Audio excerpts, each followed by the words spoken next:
always need Welcome home, Sid.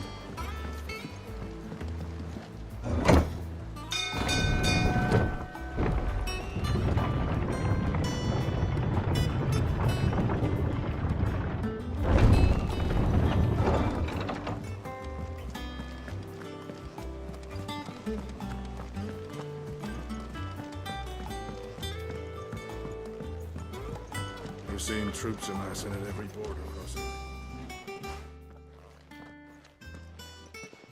Clive, you're back. I am. And with glad tidings for once. Hugo Kupka is no more. Well, I'll be. All of our comrades who lost their lives back at Sid's place be smiling down at you right now. We had a stolus from Lubor saying Drake's fang had fallen. I expect that was your doing as well, was it? It's a long story. One for the history books, I'll bet. Welcome home, Clive. It's good to be back. You look better. I feel it. Which means I'm coming on your next little adventure. You're not leaving me behind again. Wouldn't dream of it. Otto. Any word on the Royalist movement since I've been away? Shouldn't you be putting your feet up? If you really want to know, go and have a word with Vivian. Thank you. I will.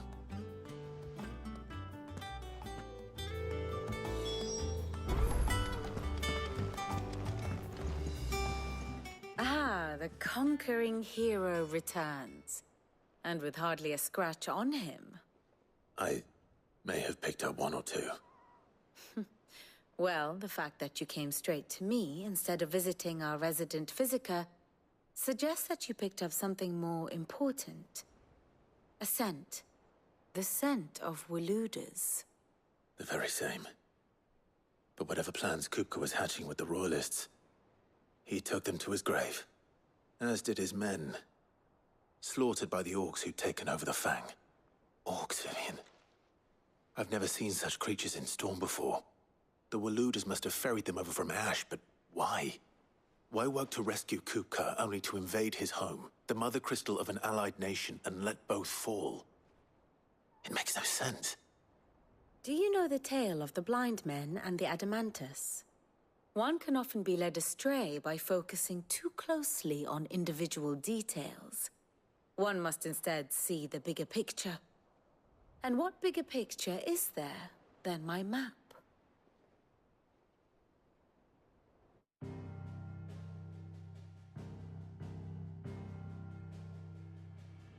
The Kingdom of Waloed claims dominion over all of Ash. It is a nation forged by the bloody conquest of Barnabas Tharm, the dominant of Odin. The Canvarian War of Independence in 849. The Battle of the Twin Realms in 865. The Battle of Belinus Tor in 873. Wheresoever his armies fought, Odin was found where the fighting was fiercest.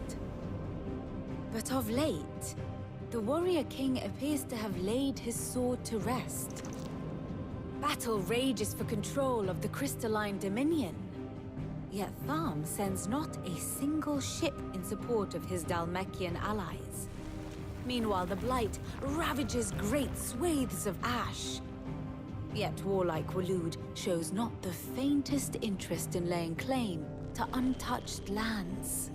So why go to the trouble of sending an army of orcs into the heart of Drake's Fang, only to make no attempt to claim the Mother Crystal for Waloed? It can hardly be for lack of men. Tharm's armies rival any in the Twins. No. We have not seen the last of the Waluda standard. Odin will ride again. It is but a question of when. And on that day, who will be trampled underfoot?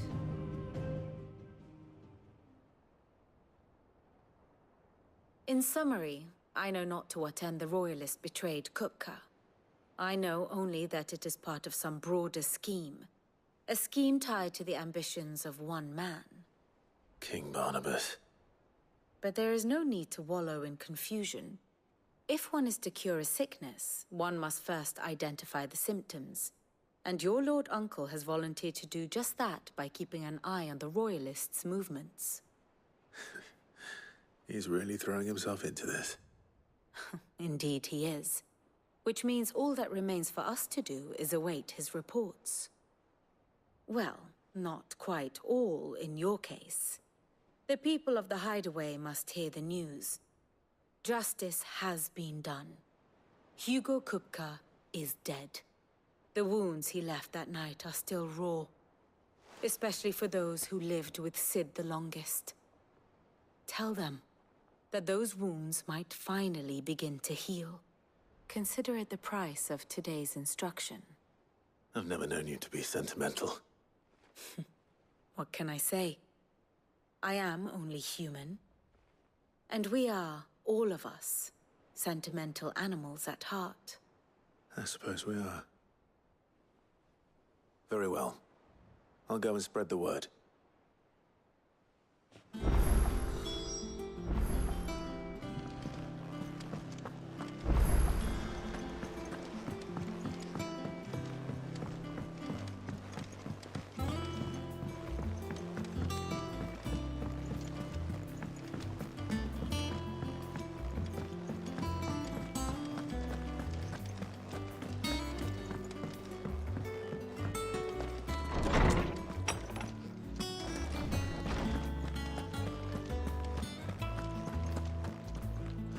Ah, Clive. Have you come seeking the gift of knowledge? No. To share mine, actually. Hugo Kupka is dead. Oh, my. Can it really be true? Look, he's crying. He is. The big baby. And with good reason, children. These are tears of joy. We must offer up a prayer to your parents that the heavens might weep with us. There shall be no lessons today, only thanksgiving and merrymaking. Go, put away your things. All right. Brilliant.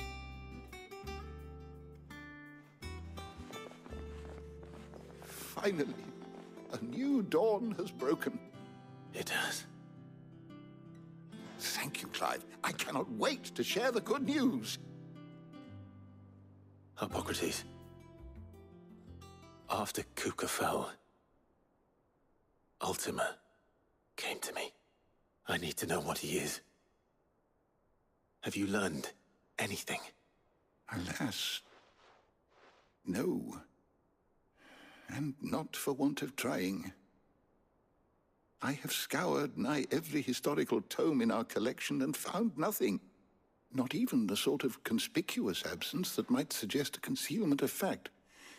One is almost tempted to conclude that such a creature never existed.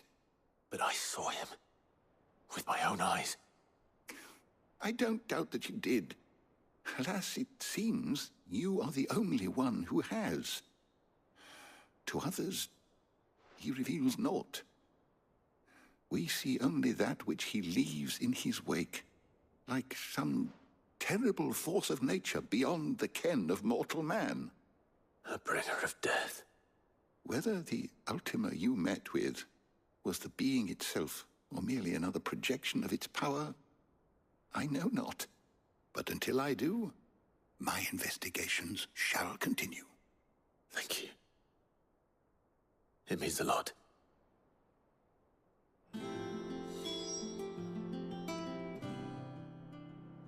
My knowledge is yours.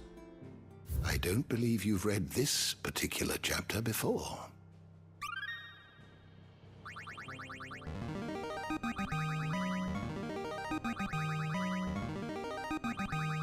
I have quite the find for you today.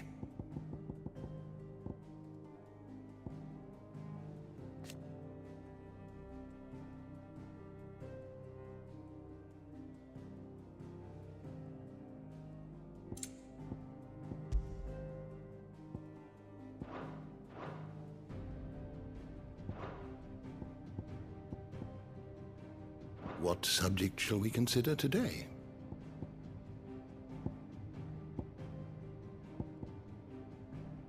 The door to the shelves shall ever be open.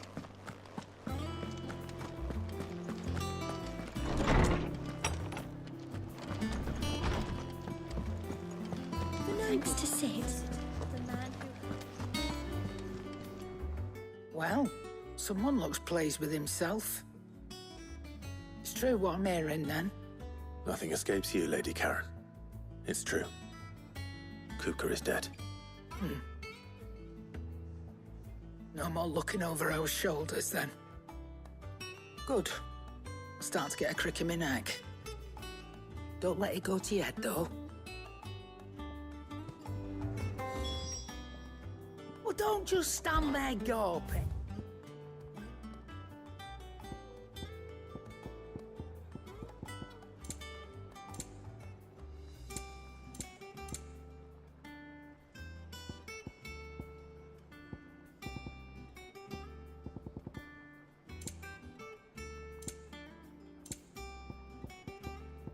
Finished, are you? Blackthorn, do you have a moment? What is it? I'm busy. I wanted to tell you that Hugo Kupka is dead.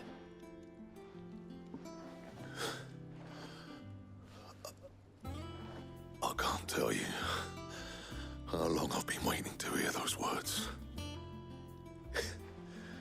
This is it then. A new beginning under a new Sid. I'll try to live up to the name.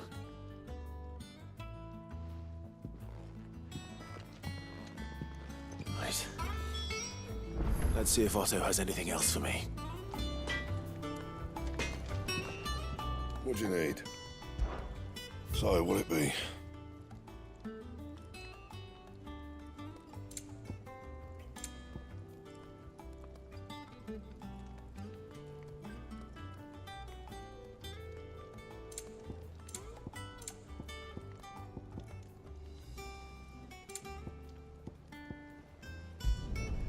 No scratches, all right?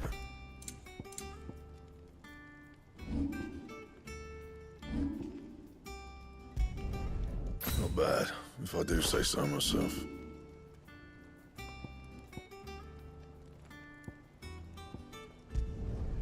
You can thank me later.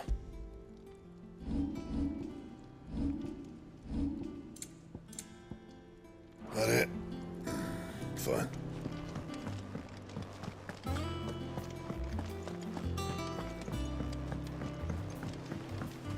I'm telling you, it's true. I heard it from Otto's own lips.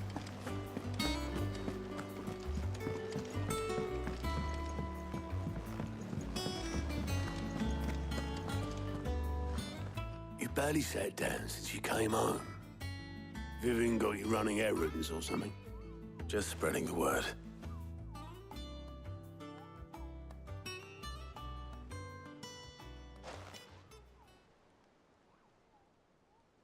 So, the Professor's got a soft side, has she? I'd never have guessed. No. She was right, though. Everyone was glad to hear the news. Ah, but you ain't told everyone. I can think of plenty of friends back at the old Hideaway who'd sleep more peacefully for knowing. Not least of all Sid. You should tell him. You're right. I should. And I will. Well, when you do, be sure to take Mid with you. She's been going at it hammer and tongs down in that workshop of hers, trying to do her father proud. I can't remember the last time she visited the old sod's grave. Very well. I'll suggest it.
Clive. Here you go.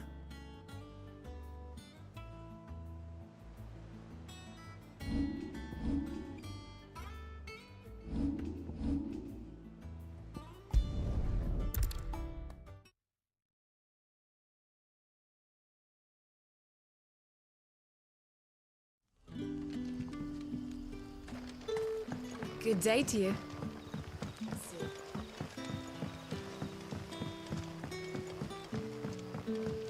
The crystals we get from the town. We had to dig a new cellar. Ah, Clive. Your timing is exquisite, as always. I have a concern which you may be able to assist me with. Go on. There are whisperings afoot of shadowy figures having been sighted outside the village. Rustlings in the undergrowth, suspicious noises. My people fear that they are being watched. It may be no more than a surfeit of nerves, understandable in the current climate, or it may be the prelude to something altogether more dangerous. Given what I hope you'll forgive me calling your nose for trouble, I wondered if you might investigate. Of course. Excellent. You might begin by speaking with the good citizens of Lostwing. Listen to their tales, and make what you will of them. All right. I will.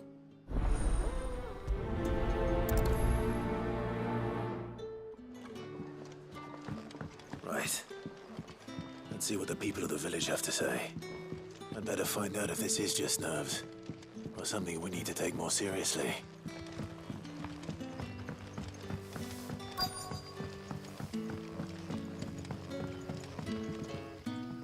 You all right, Sid? Something on your mind? There is actually. Can I ask you something? Quentin tells me people have mentioned shadowy figures out in the woods. Have you noticed anything unusual? Oh, that. No, sorry, can't help you. I heard the rumours, mind, from the lads working over at the vineyard, but none of them has seen anything either. All right. Thanks anyway.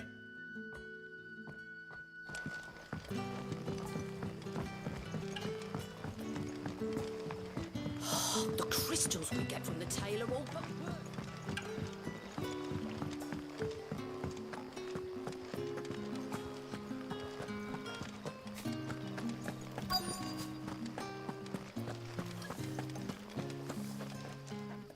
Do you have a moment? There's talk of suspicious figures in the woods. Have you seen anything out of the ordinary? No, but I've heard something. Sound of scraping metal, like someone sharpening a sword. Where was this? In Lorbert's Pass. Was out foraging for herbs when I heard it, screeching out from between the trees. Ran back here as quick as my legs would carry me, and I ain't been back since. I see. I'll look into it. Thank you. Seems Lorbert's Pass is our best bet then. What do you say, Torgal? Shall we go and investigate?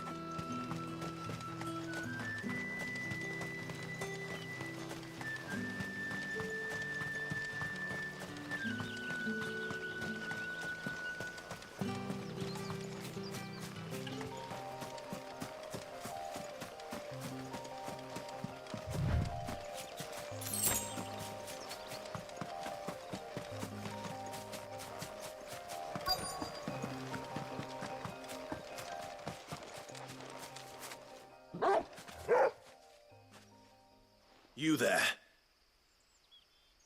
Fuck! He's seen us. Get them before they escape! Black Shield. Here. What the hell are you doing here?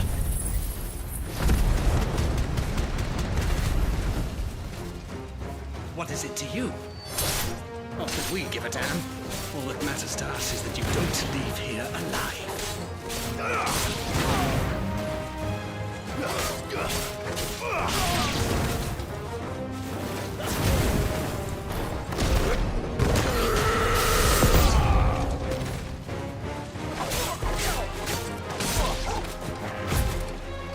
Get him! Sick 'em!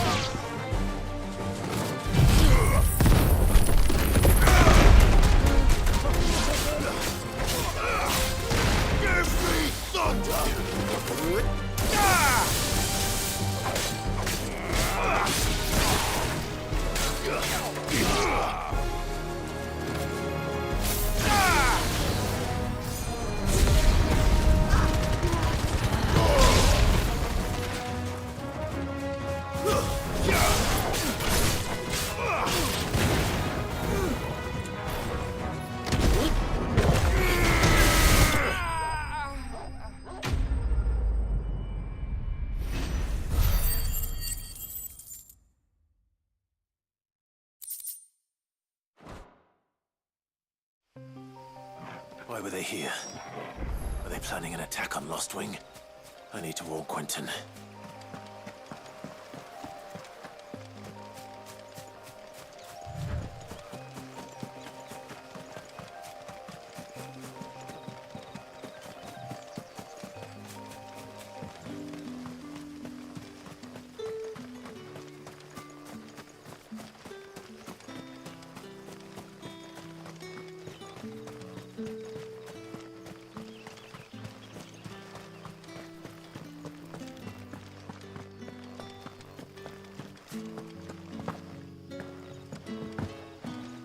You're quite talented with that rod of yours.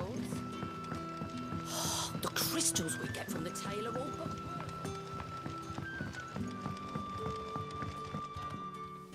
Clive, how goes the hunt for our sinister figures?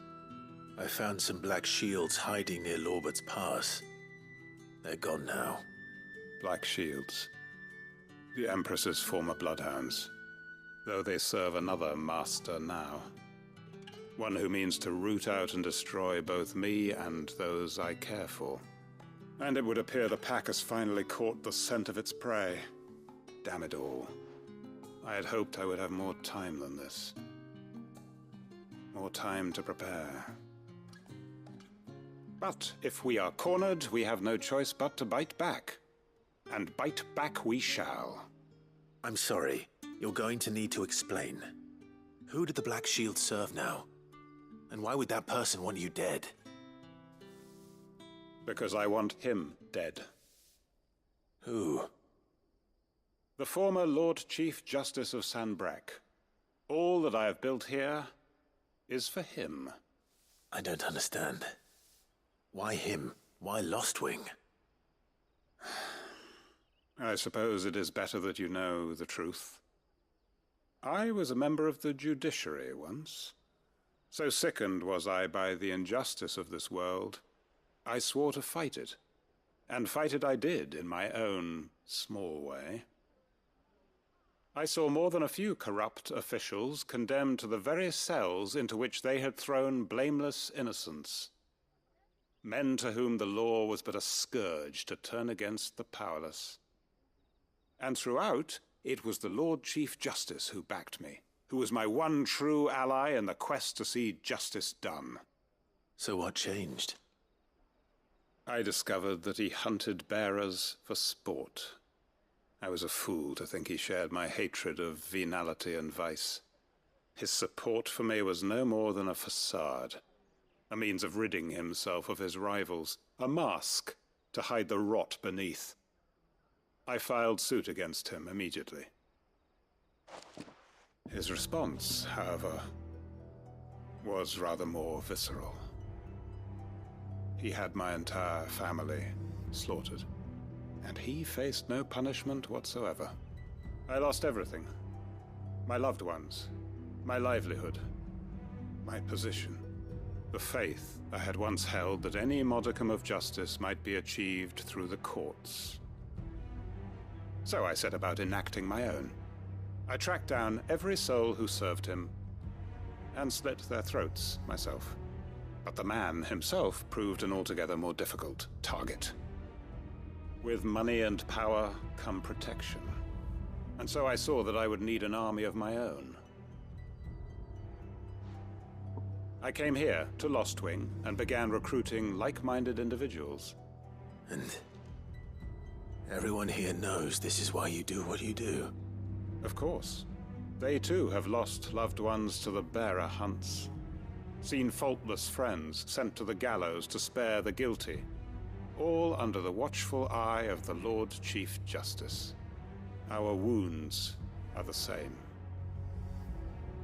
And our cause is the same. We are comrades. And our revenge is already in motion. We know where he hides, how numerous and well-trained his guard.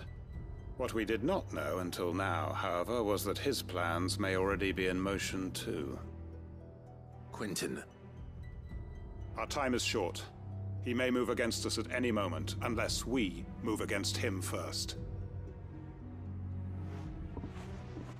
My friends and comrades, it begins Make ready for war.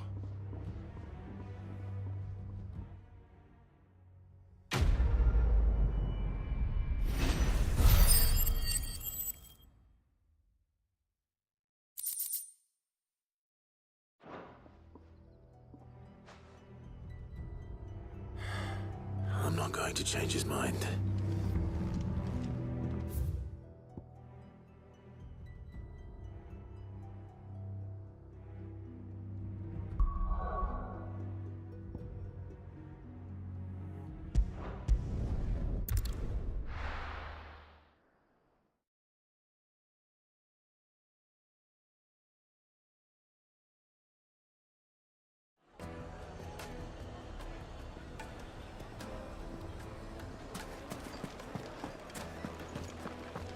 The finest fabric. Take a sniff, good sir. Gone, just like that. And without so much as a by your leave. What's the matter? It's my apprentice. He up and vanished while my back was turned. I'd go and look for him myself, but I've got a bakery to run. A bakery that's now short one pair of hands. Loath though I am to rely on the kindness of strangers, I'm at a loss. Please, will you see if you can find him? I'll see what I can do. Do you know where he might have gone? I wouldn't be surprised if he was off somewhere mooning at Drake's Fang. He used to work there, you see. Poor fool left his heart in its hollow. All right. Then that's where I'll start.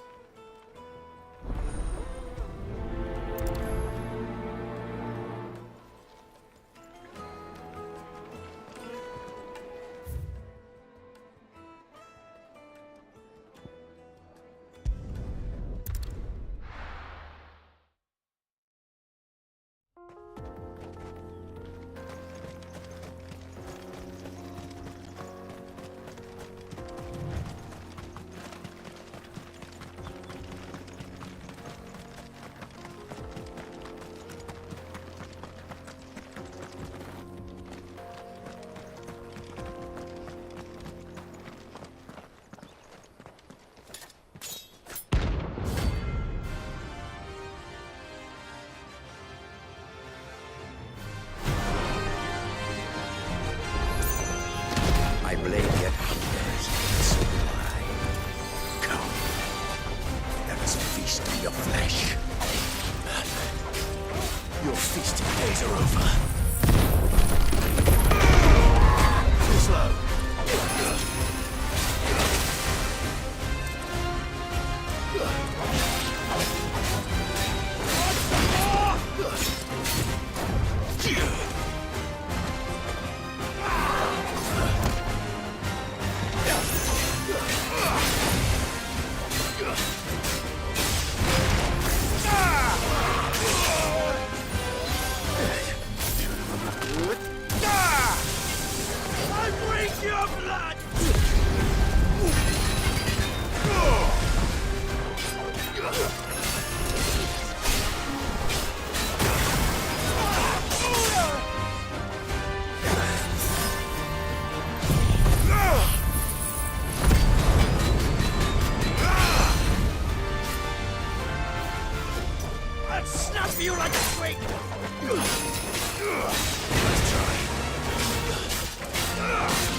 Those who kill for sport deserve no better.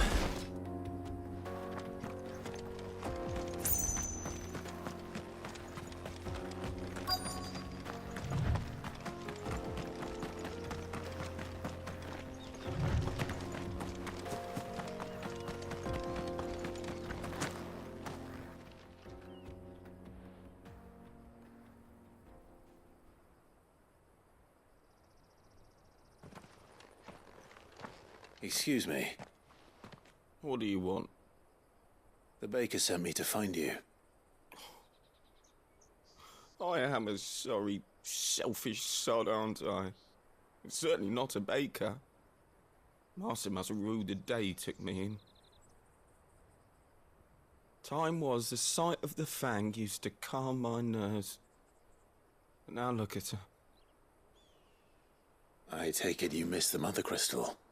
I hated her, but she was all I knew. Worked her mines for years. And when she shattered, part of me shattered with her.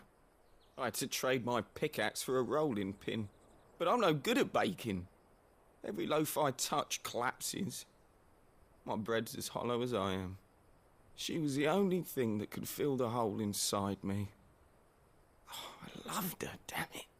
But now she's gone. She's never coming back. What am I supposed to do? I ask her.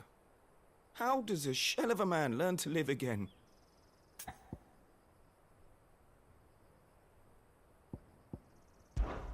Focus on the job at hand. Think about what you can do right now. What use is proofing loaves when... Wait... Perhaps the solution has been in the bakery all along. You've opened my eyes. Thank you, friend, and fare thee well. Wait.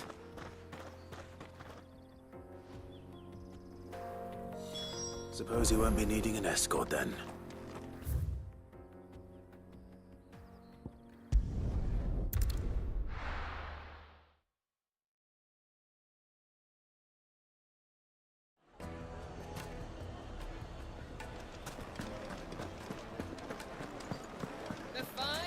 Take a sniff, good sir.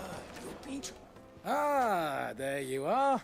The man who lit a fire under my wayward apprentice. Though I worry you might have stoked the flames a little too high. He damn near ran me down trying to get to my oven. Master, it's ready. Behold the Drake's Balm.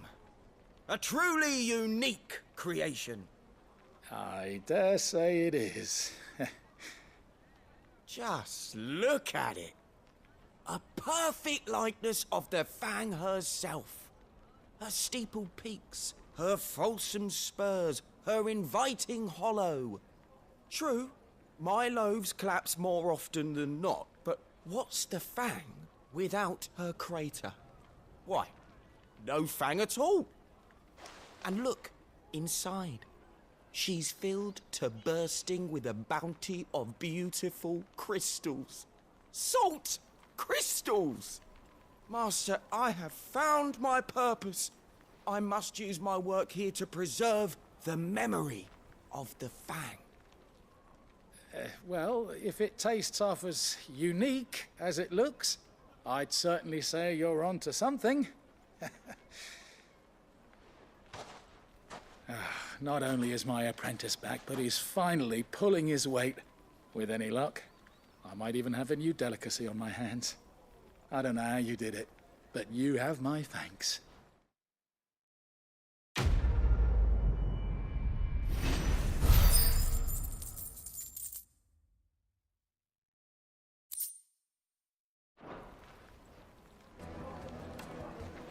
Now, Dusan, I know you're keen, but do you have to use the good salt? Leave some for the rest of us. It would make a fine gift.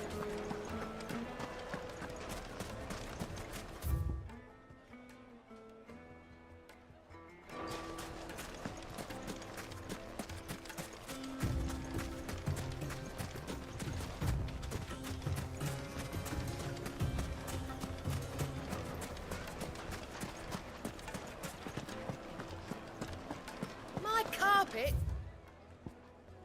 have pride of place in... Oh, where did all the men of the world go? Made from the stoutest stoneware.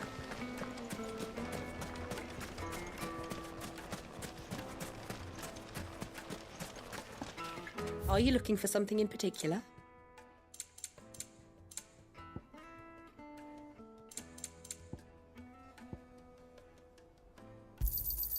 Here you are. Fare you well. No,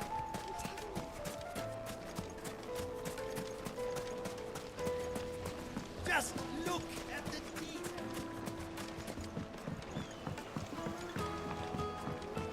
The juiciest meat. The most fragrant herbs and spices.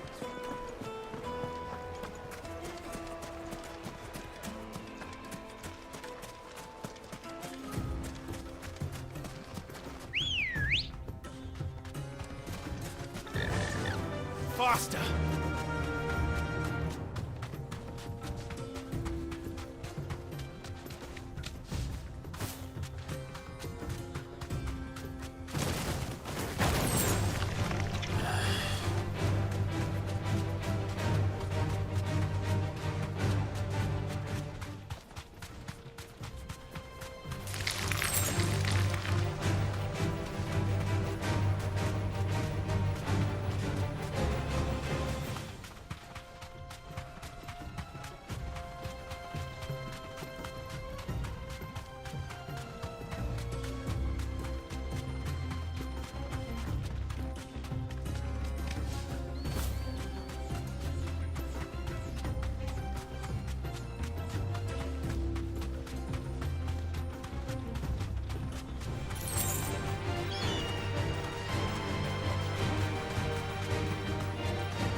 Dumb vultures, preying on the trade caravans.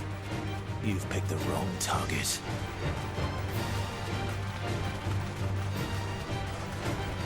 Be safe.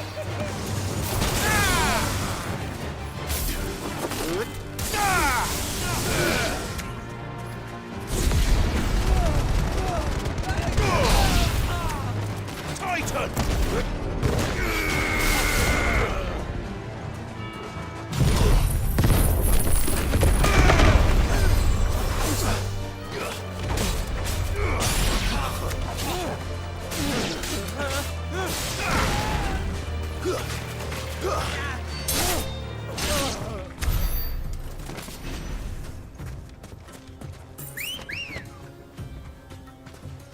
Come on.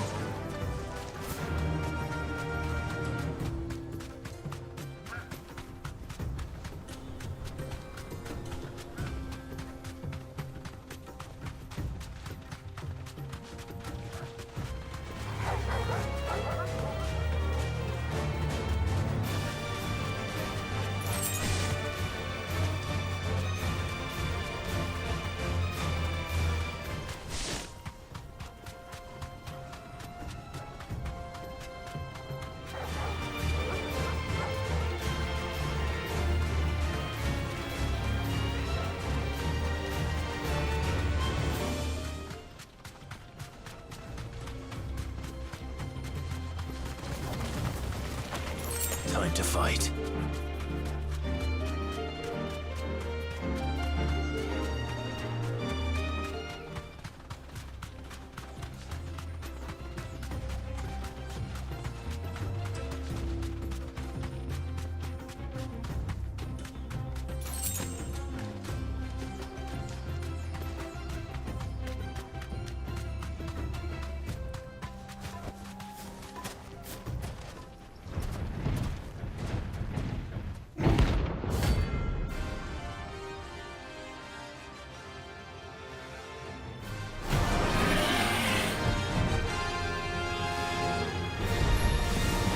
Well, Clive, looks like you're gonna need an even bigger sword.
stayed in its shell.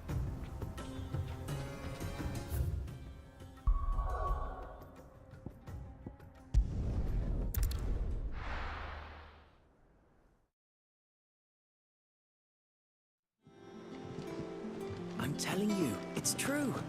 I heard it from Walters.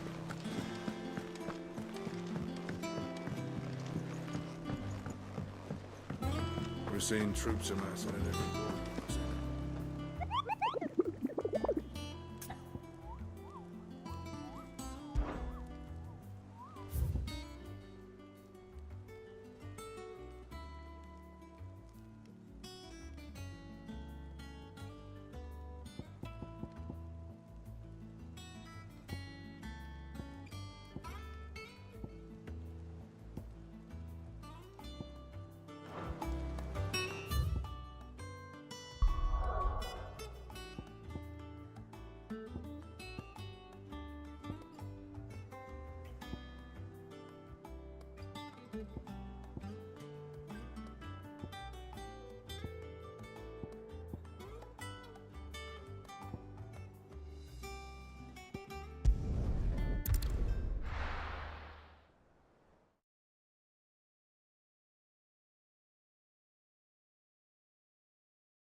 Let's go.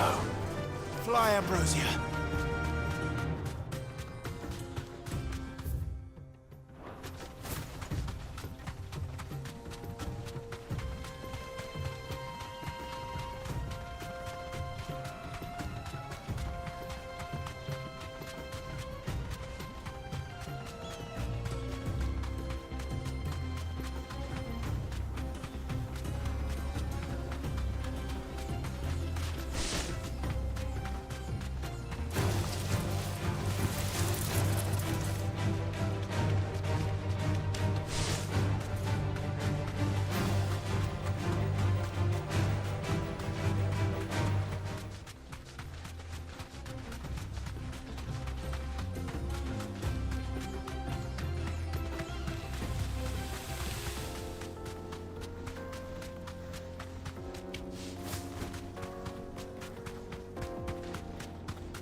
Holding back.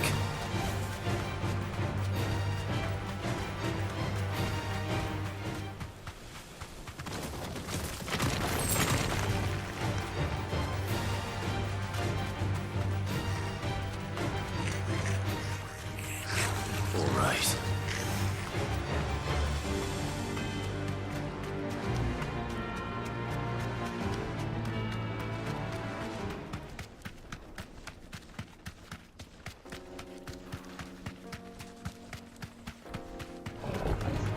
mistakes.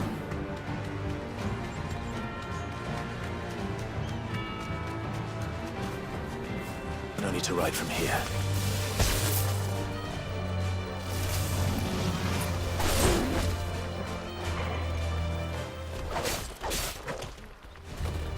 This won't be easy.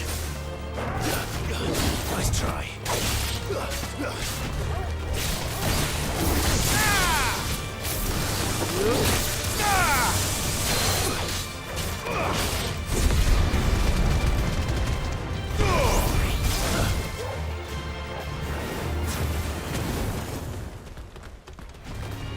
No mistakes.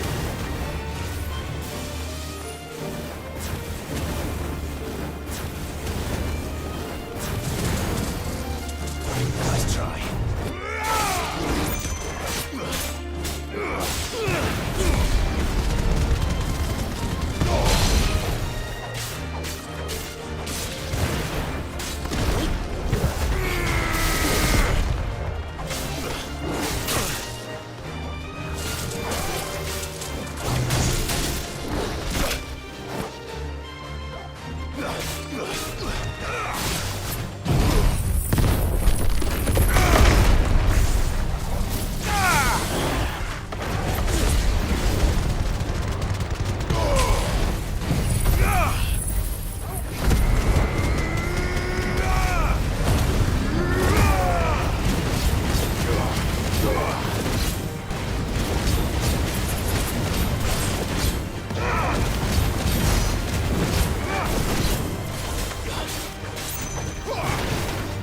Nice try.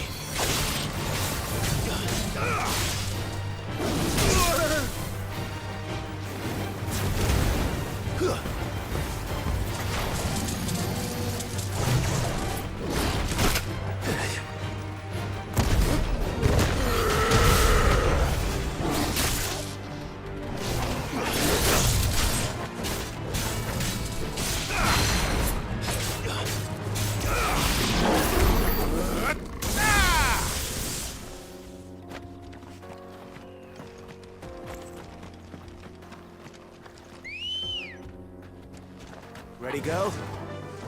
Run like the wind. I can walk from here.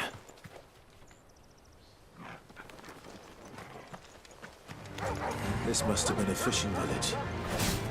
Before everyone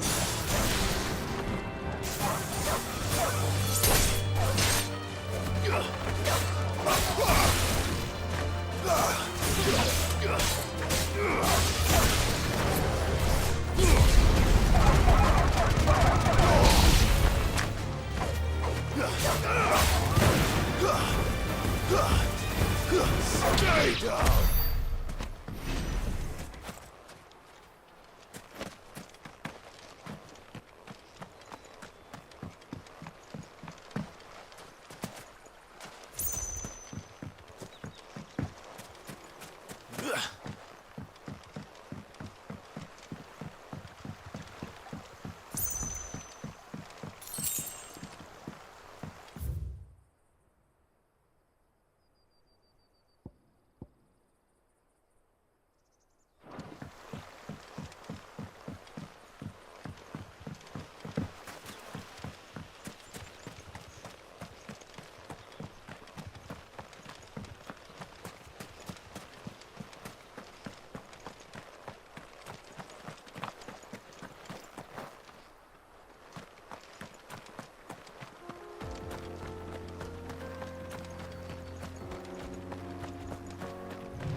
easy.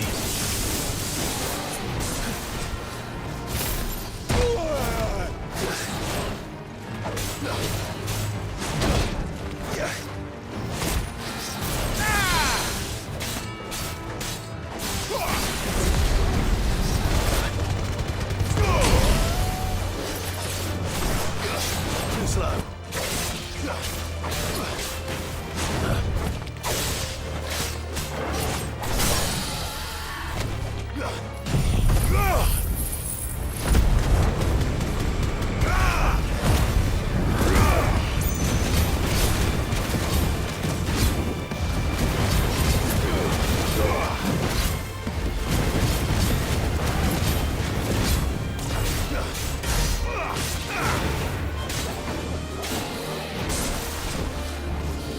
Too slow.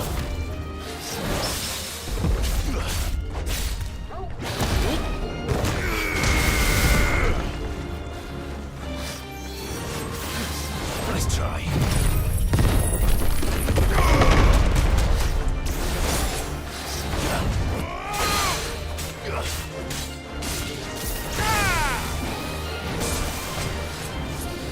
Nice try. You're finished.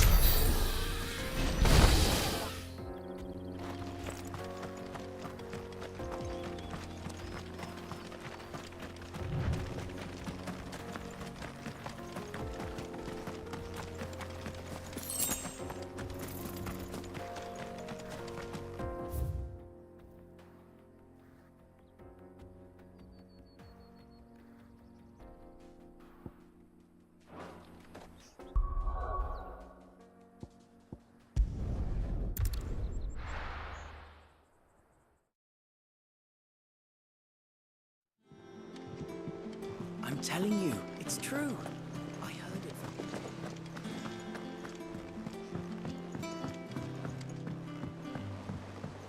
from... You're seeing troops amassing at every border. No surprises there. How may I help you today, Clive? All yours. Come again. I may have more for you.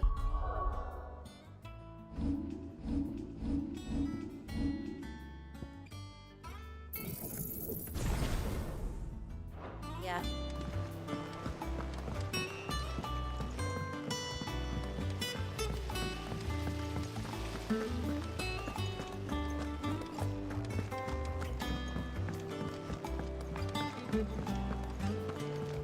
Think mid might need some. If I don't come up with something soon. All right, Clive? What do you want? I'm going to visit Sid, and I thought you might like to come with me. Sorry, I'm too busy for all that right now. I've got to get this thermal displacement stack sorted. Thermal...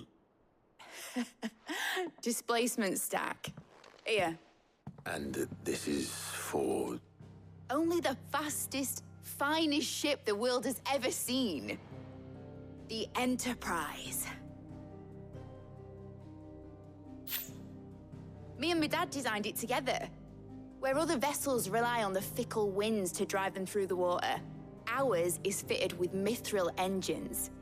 And those things have got more push than a behemoth in a bad mood, and more heat than all the hells put together. Which is where the stack comes in. I may have already talked some tight-lipped shipwrights into putting the hull together for me in a little dockyard in Canva. But the stack's a bit more involved, so I'm building it here. Thing is, it's so involved that I'm running behind and it's starting to hold things up over at the shipyard. I'll come and see my dad, though, when I'm done. Whenever that is. Is there anything I can do to help? Good old Clive. I were hoping you'd say that. First things first, I need some parts meching. The stack will be made up of 3 major components. There's the plating, here, that channels hot vapors away from the engine. The helm over the top, that disperses all that heat into the air. And the shielding around the sides. That stops the rest of the ship from going up in flames. full suit of armor, then. Probably best to take it one piece at a time. Then you'll need to start with the plating. Everything else fits onto it. I've got the designs and the list of materials here. Show these to Blackthorn. He'll know what to do. I can't make head nor tail of them. Luckily, you don't need to.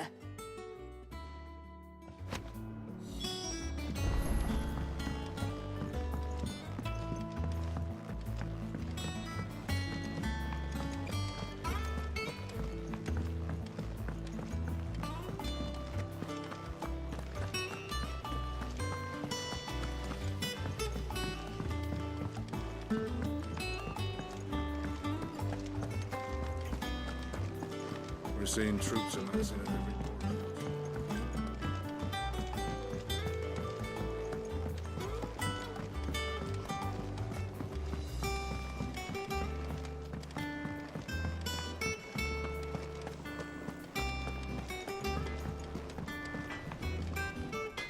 Blackthorn, can I ask a favor? Hell with it. It's for Mid. This my last chance to say I'm otherwise engaged. Spare myself the arseache. Go on then. What is it this time? She said you would know. Here.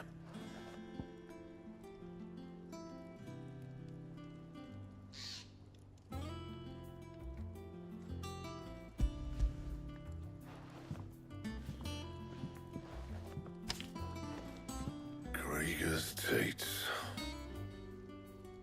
Well, I don't know what the hell you'd want this for, but I can make it. Won't be easy, though. And I'll need help. Get Gavinotto in here, will you? All right.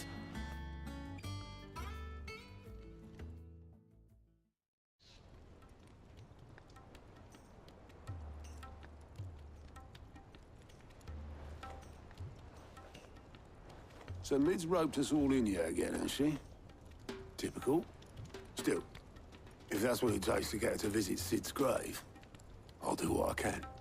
And, what is it we need to do, exactly?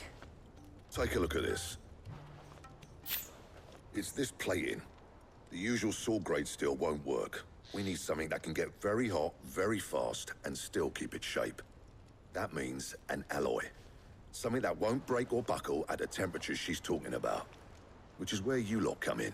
I need materials, and I've got my work cut out already. You'll have to fetch them. Now, there's a special kind of sand I'm after that you can only find out in the Valcroy. Stardust, they call it. As for the rest of the stuff, my usual supply should have it in stock. It just needs buying and bringing back here. Well, we'll get it done quicker if we split up. One of us should probably give you an hand coat in the sand. And the other can go and get the rest from this supplier. Right then. Well, make your minds up who's going where. We can get this over with.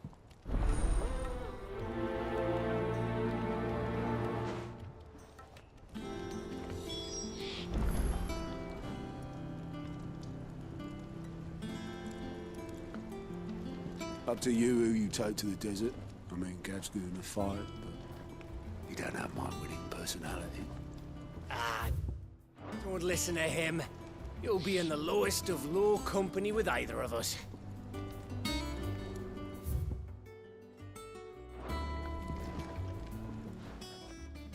You going after the Stardust then, are you?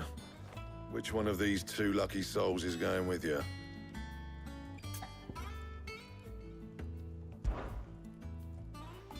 Otto, you're with me. All right, then. Where do we find this Stardust, and how will we know it when we see it? There's a river that runs through the southern reaches of the Valcroy. It's the black sand that washes up on its banks that you're after. And I'm guessing you'll be needing sack loads of the stuff. Might be worth our importers at the Dalimil Inn. I'll head down there. See about finding us a wagon. All right. I'll meet you by the river. Yous two take care, eh? I'll go and see this supplier. Just don't let the bastard fleece you, eh? Ah, he wouldn't do that. He's Blackthorn's mate.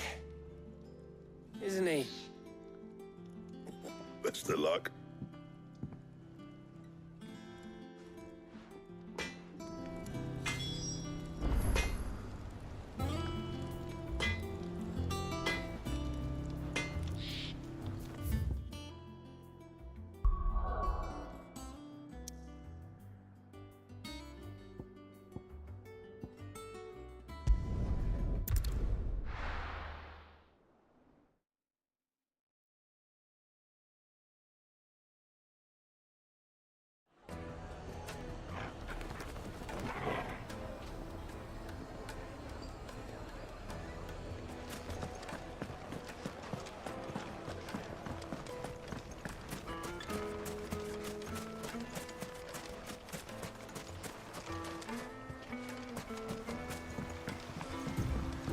Looks like I found the river. Now where's Otto?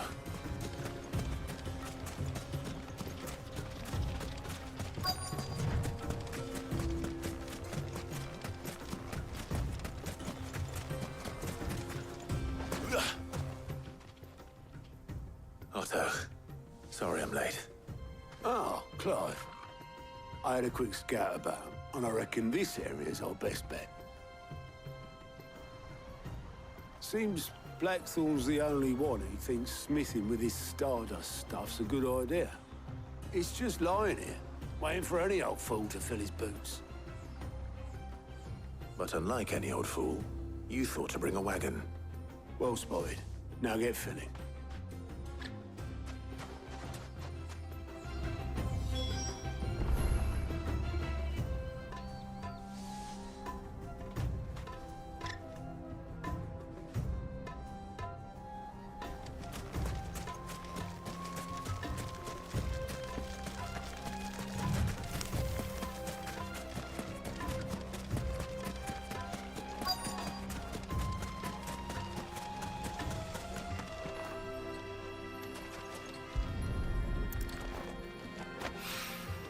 So this is Stardust. It just looks like black sand to me.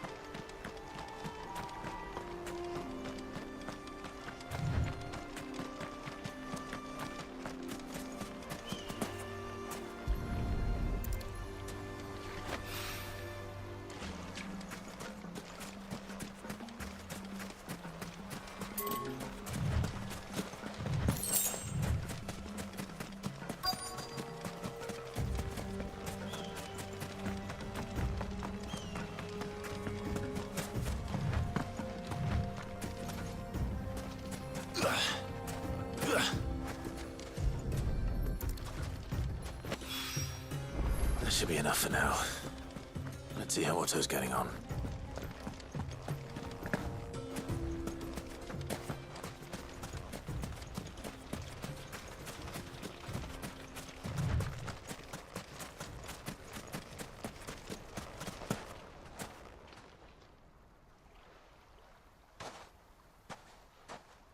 How much did you get? Enough. I hope.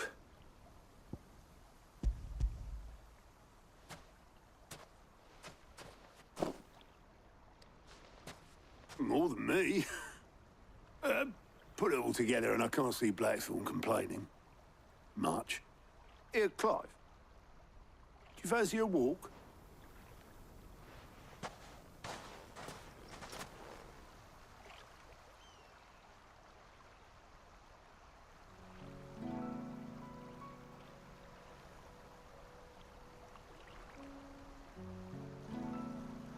Sid would be proud. Of what? Of you, you idiot. The way you've carried on what he started. When we first met, I had you down as a spoilt little puppy who enjoyed nothing more than biting the hand that fed you. But 5 years on, you're the one doing the feeding. So thanks for proving me wrong. You weren't wrong. But I changed. Thanks to Sid. And thanks to you. When I suggested taking on his name, you were the first to back me. And if you hadn't, no one else would have. I couldn't have done any of this without you, Otto. Yo, give over. You're making me blush. All I did was choose hope over despair. I gave you a chance, yes, but you're the one who took it. You took a rabble of homeless, hopeless outcasts and put them back on their feet. Gave them something worth fighting for, just like the old Sid did.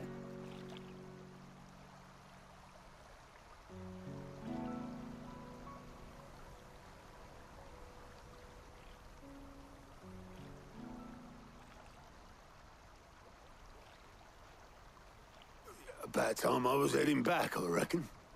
All this scrabbling about in the sand's taken its toll on the old pins. I'll see you back at the Hideaway then. You can take a well-earned rest when you get there. Oh, I plan to. Believe you me. But I'll make sure Blackthorn gets his precious black sand before I put my feet up. He'll only moan otherwise.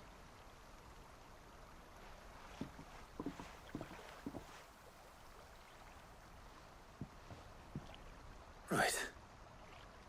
Ready to go home, boy?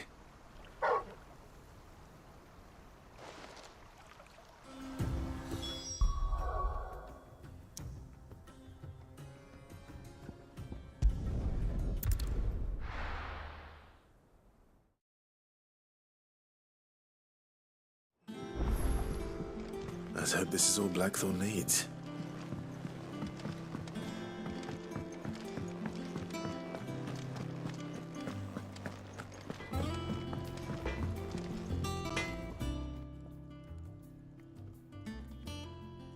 Blackthorn, got everything you need?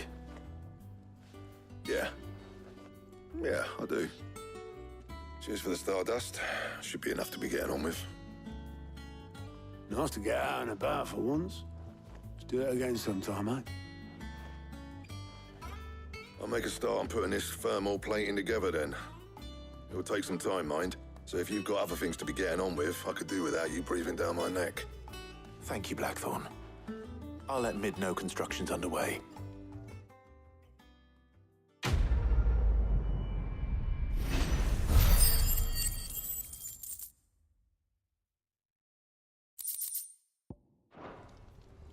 Suppose we'd better be getting back to work too.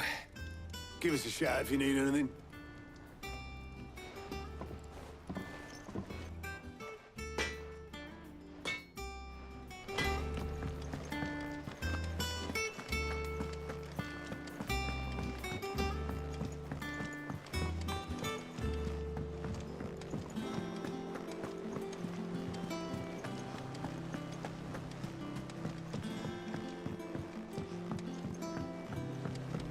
We're seeing troops amassing at every corner.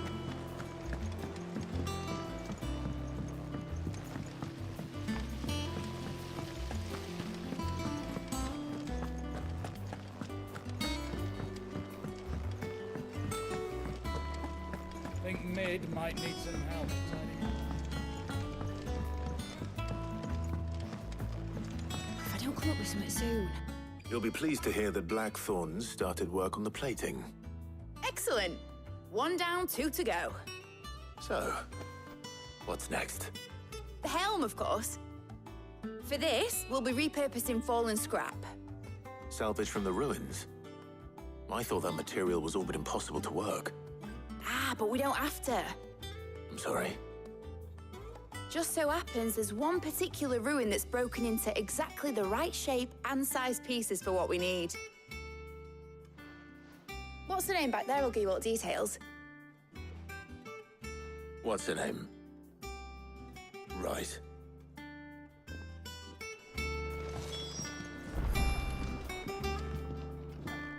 Oh, Sid, is this about the helm? Yes. Mid said I should speak with you. I'll show you the plans then. Here you see the mithril engine, in which mithril is burned to generate heat. That heat is then harnessed to produce motive force. Excess heat is dealt with by means of the thermal displacement stack, which disperses it into the surrounding air. Now, were we to rely on thermal plating alone to achieve this effect, the rate of excess heat buildup would far exceed the displacement coefficient of the plating. In other words, the reactor would overheat and eventually explode. This is where the helm comes in. It connects to the plating, you see, and serves as a sort of thermal sink to absorb all that excess energy. Our experiments have shown that fallen ceramics are remarkably thermophilic. They can withstand and absorb levels of heat far above anything we are able to make today. And not only that, they're also waterproof and immune to rust, making them the perfect material for our protective hood. Why, if sea or rainwater were to enter the reactor proper, it would vaporize instantly. the forces produced would tear the ship from stern to... You can stop there. I understand. Mid said we might be able to use parts of a fallen ruin. Where would I find it? Ah, yes. It's in Lorbert's Pass, near Lostwing. The thing is, well, I probably should have arranged to have the pieces we need brought here sooner.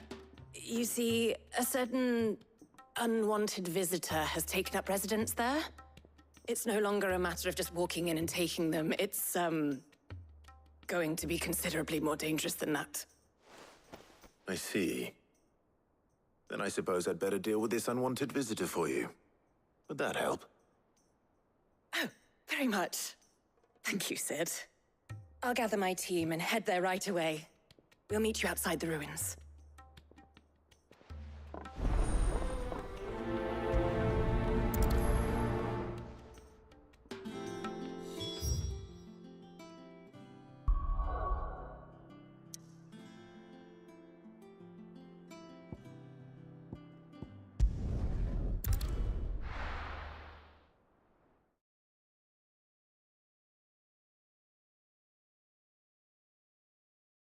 I'll be taking you all to a storehouse in the Bales. Leave anything you don't need behind.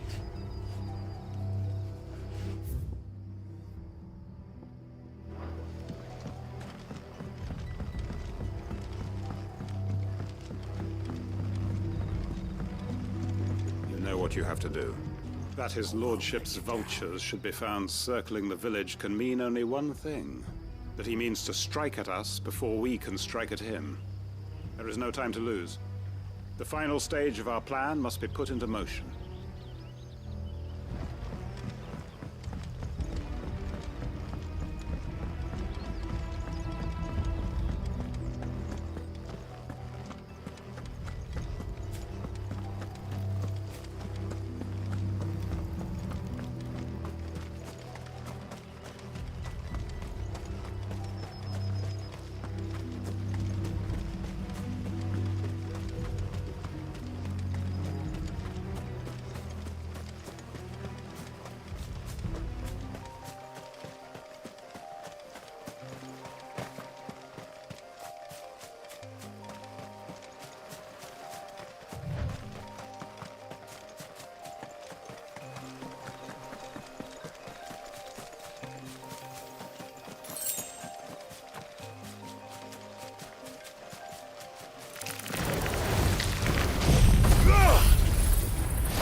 Oh, there you are, Sid. Thanks so much for coming. The, ruins are just over there, as is the creature I told you about, I'd imagine. Would you mind? Of course. I'll be right back.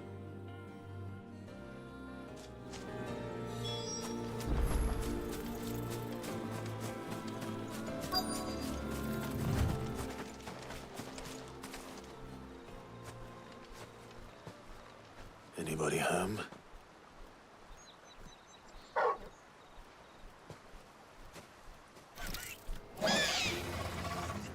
This must be our unwanted visitor. Time to go.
slow.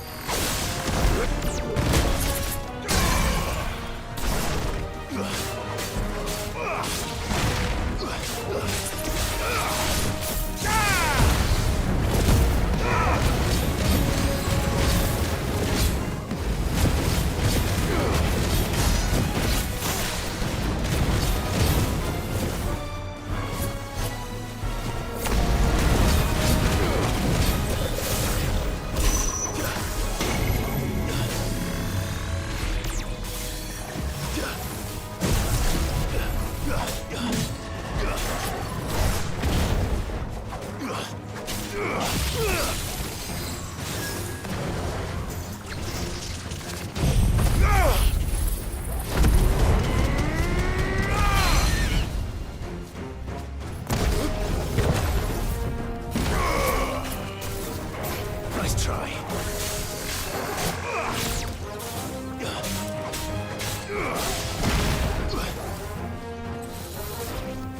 Too slow.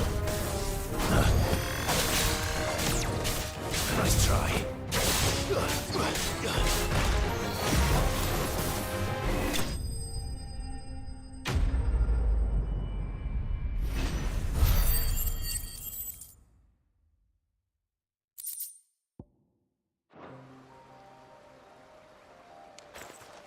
The things I do for you, Mid. Sid! Oh, thank goodness you're safe. You shouldn't have any trouble now. Indeed. Well, don't let us keep you. We'll, see that everything is transported safely back to the Hideaway. All right. I'll let Mid know you're on your way.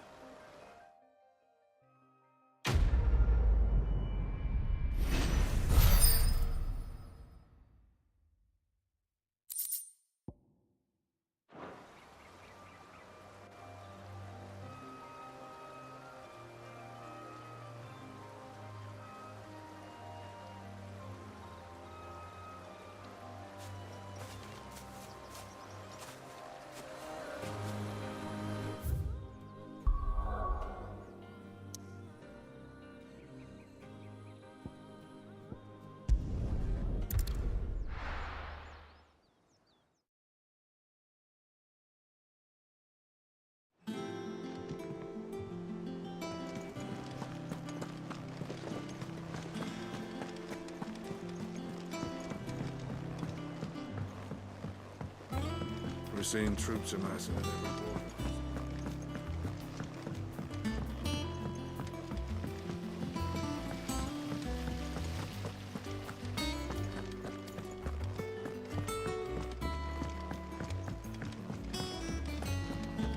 I think Mid might need some help.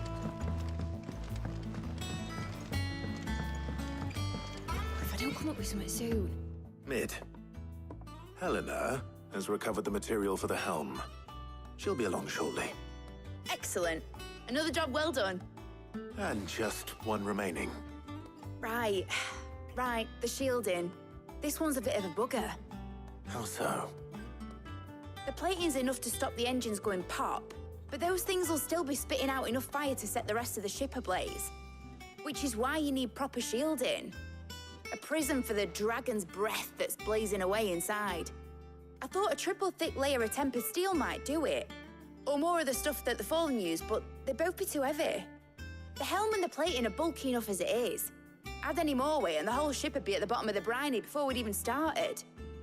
I need something light. But I've wrapped my brains and I just can't think what would do it. Well, if I were in need of obscure knowledge, I know whose counsel I would seek. Harpocrates. Tomes? Yeah, well, I'd thought of that, obviously. I've got all the details written down here. Can you take this to him, see what he makes of it? Right away.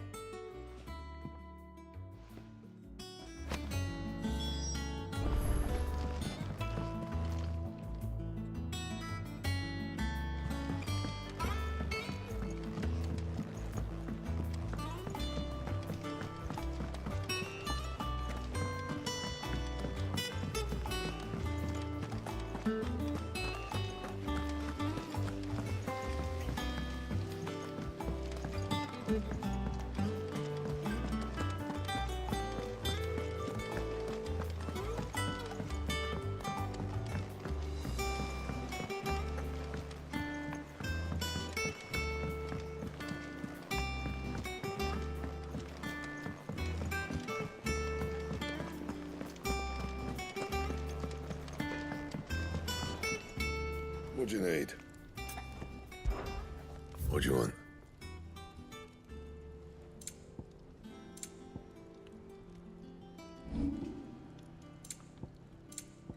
That it?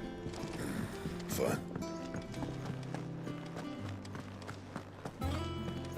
Thanks to see.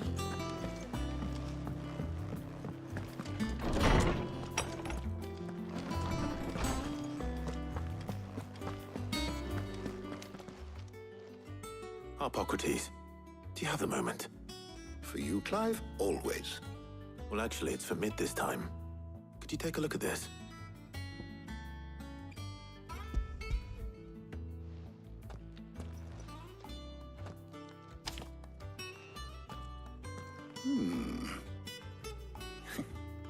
Shielding for a mithril engine. Whatever will that girl think of next? And what are these notes around the edges? She has some specific requirements for the materials. The shielding needs to be able to resist extreme heat on the inside, and yet remain cool enough on the outside not to set the ship alight, while also being light enough not to sink it. As you can imagine, she's struggling to find anything that meets her needs.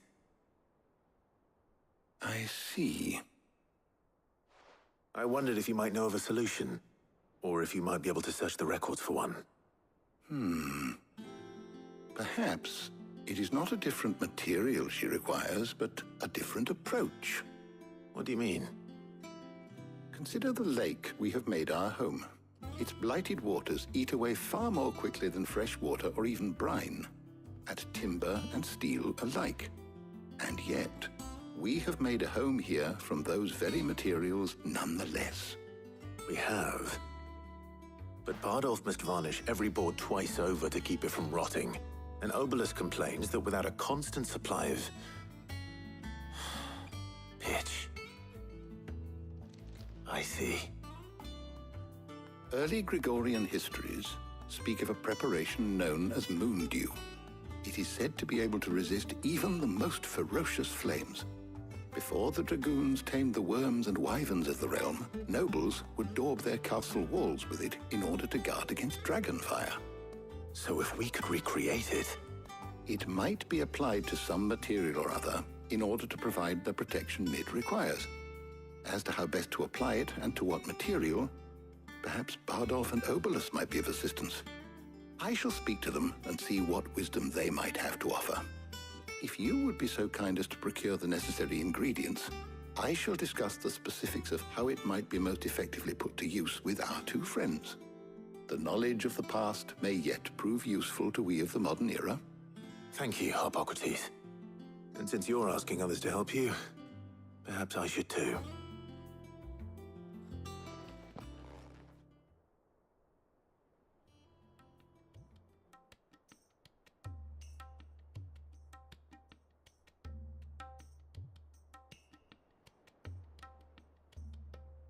So you need a hand, do you?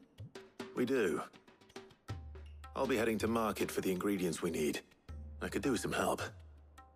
And some company, too. The other can assist me in researching how best to prepare the shielding itself. Can we count on your aid? Always. Well, if Jill's game. Thank you. I am sure either of these fine young minds would prove indispensable in my research. I leave the decision as to who will go with whom in your capable hands, Clive.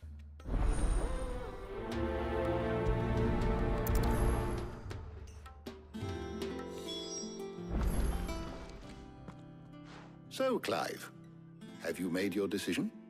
Who will accompany you on your little excursion? Take your time. It doesn't do to rush such things. Shielding that guards against even the most ferocious flames. We could have done with some of that on Drustinus. I doubt I would have survived that place with or without it. A trip to Northreach, though, I think either of us could handle. So, Clive, have you made your decision?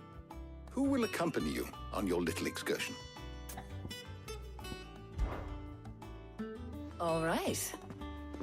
So, What are we fetching? I have taken the liberty of preparing a list. Here. Garlic? Conch shells? Are you sure this is the right list? Looks like the ingredients for someone's supper.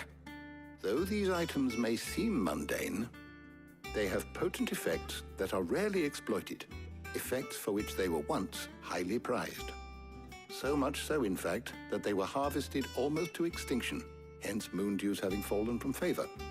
Now, of course, they can be obtained with ease. You should be able to find everything you need at the market in Northreach. Well, isn't that convenient? I was hoping to be able to make a trip over that way sometime soon. Need to speak to an old acquaintance. I'll meet you there. All right. Stay safe. See you later, Clive. Good luck with your research.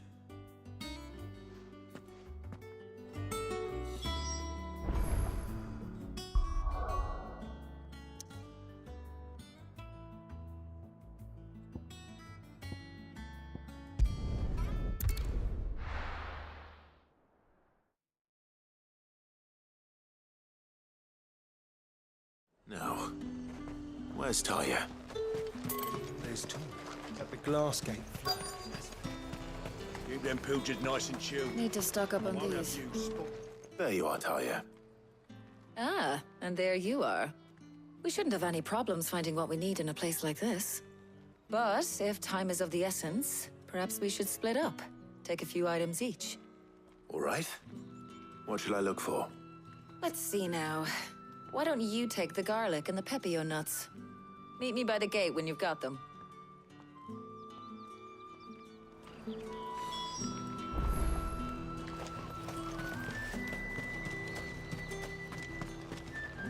What do you want? And?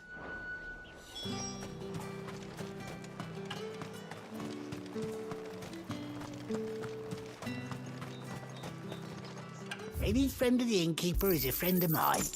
Good day. That should do it. Hopefully Talia's finished too.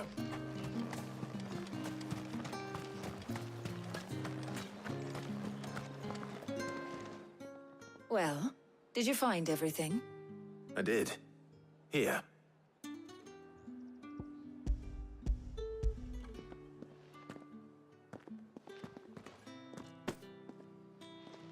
Garlic and pepio nuts. Job done. We should get this back to Tomes then. He'll be waiting.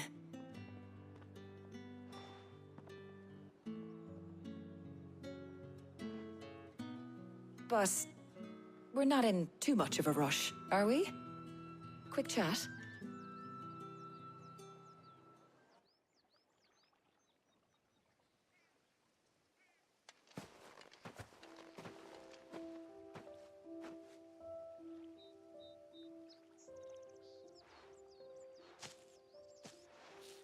Do you know, I think this is the very first time we've been out on an errand together. I think you might be right. In all the years since you and that scowl of yours first appeared, you haven't invited me out once. For shame. Well, it seemed long overdue. And you did say you had some shopping to do. I was hoping to restock my supplies of herbs and liniment, yes. You and Jill alone burned through them like wildfire. No luck, though. My usual supplier's not here, and I refuse to pay the prices these gougers charge. I'll ask Karen when we get back. What is it? Oh, just memories. I came here with Sid once, shopping for supplies, just like today. And just like today, I came away empty-handed. Sid even said he'd speak to Karen for me when we got back. Has it really been 5 years? I remember it as if it was yesterday. Hold on. Does that mean it's been 5 years since we met? Feels a lot longer. It does. In a good way, of course. Thank you, Taya. For what? For everything. I just want you to know that all you've done for us, all you still do, it's appreciated. Do you think I'd stick around if I thought it wasn't? But in the spirit of sharing and caring, you're appreciated too, by all of us.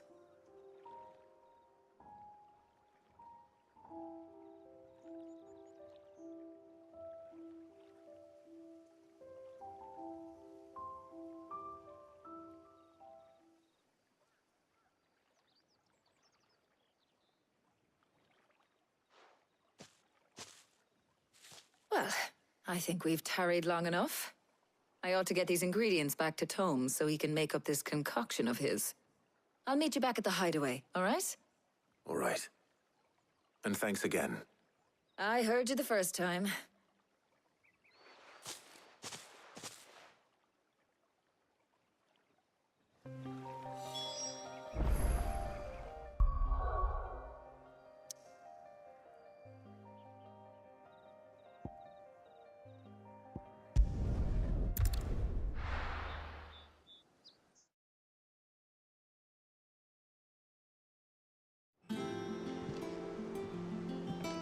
I wonder how Hippocrates is getting on with the moon dew.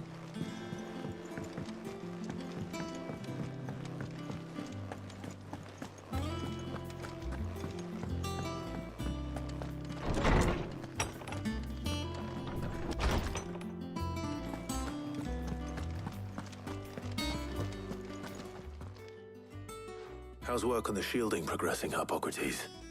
Well, very well indeed. And thanks in no small part to your kind assistance. I was just explaining to Tarja how we might best go about preparing the moon dew. And now that we have all the ingredients, we may begin. You can count on me. I've mixed more than a few mysterious concoctions in my time. I'm sure you have. What about the shielding itself? Work is underway, under the watchful eyes of Bardolph and Obolus. Apparently, it'll be ready soon. Thank you. All of you. Right then. Jill, would you join me in the infirmary? Many hands make light work and all that. Of course.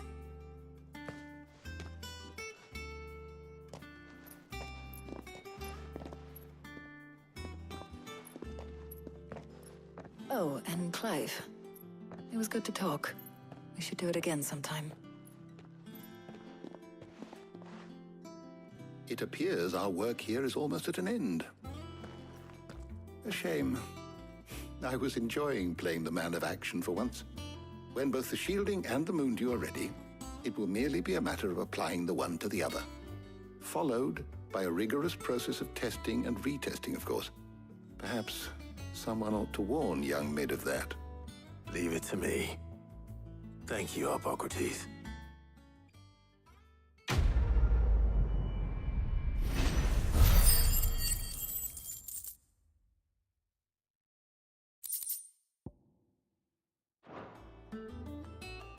Well, I'd better go and give Mid the good news then.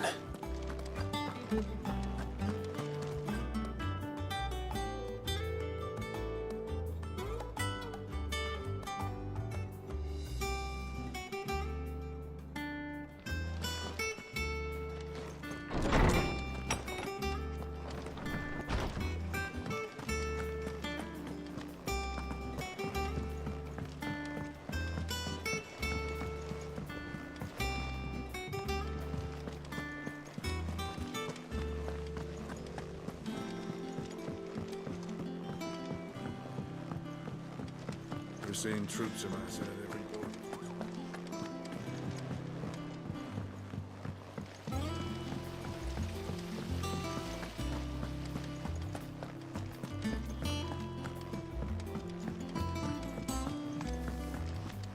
Think Mid might need some help tidying up.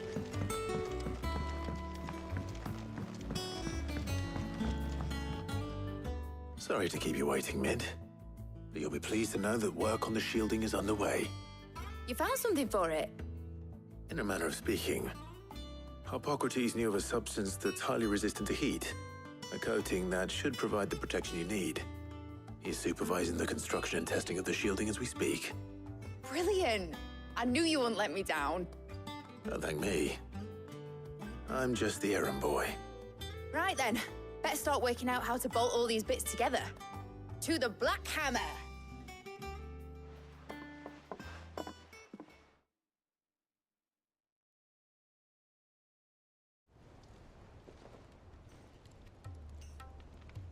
You know, when I got into the smithing game, I thought I'd be making swords and shields, not thermal bleeding didgeridoo-dahs. Displacement stacks. Same difference. Whatever you call it, I ain't putting it together in here. It's cramped enough as it is. Let's take this outside. Mid, you get all the parts lined up on the deck. I'll take care of the rest. On my way! Oh, and bring me the biggest hammer you can find. This is gonna require some precision walloping.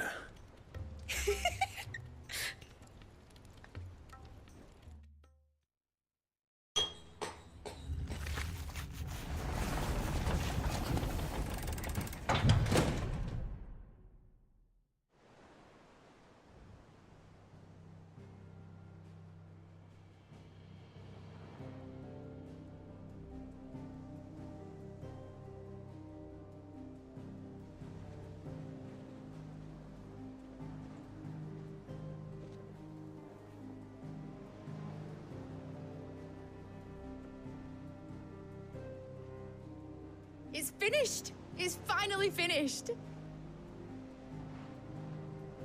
Thank fuck for that. I'll be feeling my hammer arm for weeks. Thank you, Clive, Blackthorn, everyone. That's one down and just 3 more to go. I'm sorry. Oh, didn't I tell you?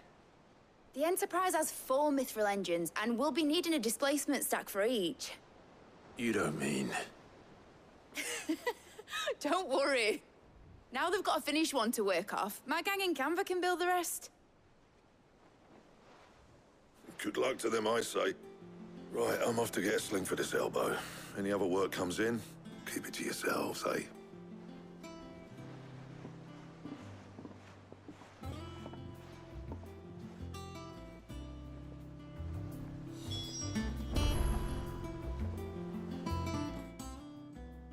What's the matter? Nothing. Just daydreaming. Thinking about the Enterprise sailing off over the horizon to shores unknown. Searching for a land untouched by the Blight. Just like me and my dad planned. So if the worst came to the worst and every scrap of soil in the Twins turned black, we might still have a chance. That's what she was meant to be. You see, one last chance just in case we needed it. But now she's so close to being finished, I've realized I don't want her to be that. I don't want her to be just a lifeboat for us to cling to if things get desperate. I want people to sail aboard her by choice, not from the lack of it. In a world where we're not just trying to survive, but where we can actually live. I'm working on that. And I'll do everything I can to get you what you want. Don't you always? All right. My mind's made up. As soon as the Enterprise is fit to sail, I'm putting her under your command. Sod our plans, I'm trusting in yours. Are you sure about this? Something tells me it's what my dad would have wanted. He'd be proud of you. You were gonna visit his grave, weren't you? I was. And you can come too now that your little project is finished. Right. There's just one thing I need to finish up first. Won't be a mo. All right. I'll let Otto know you're coming. Meet us in the mess when you're ready. Aye, aye, Captain.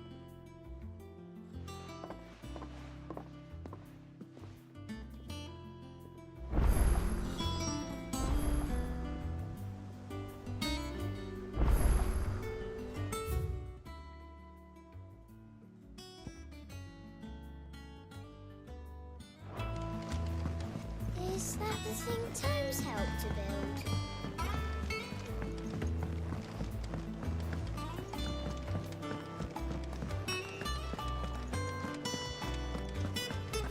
He cracked the crystal too.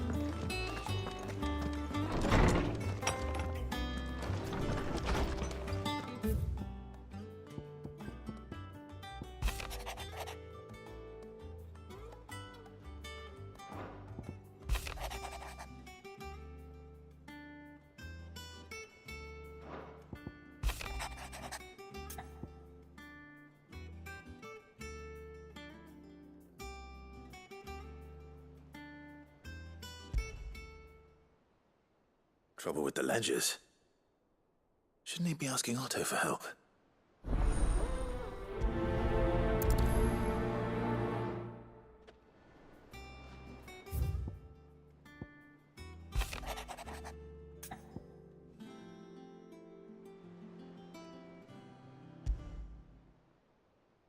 What could be wrong with Torgor? He seemed well enough when I last saw him.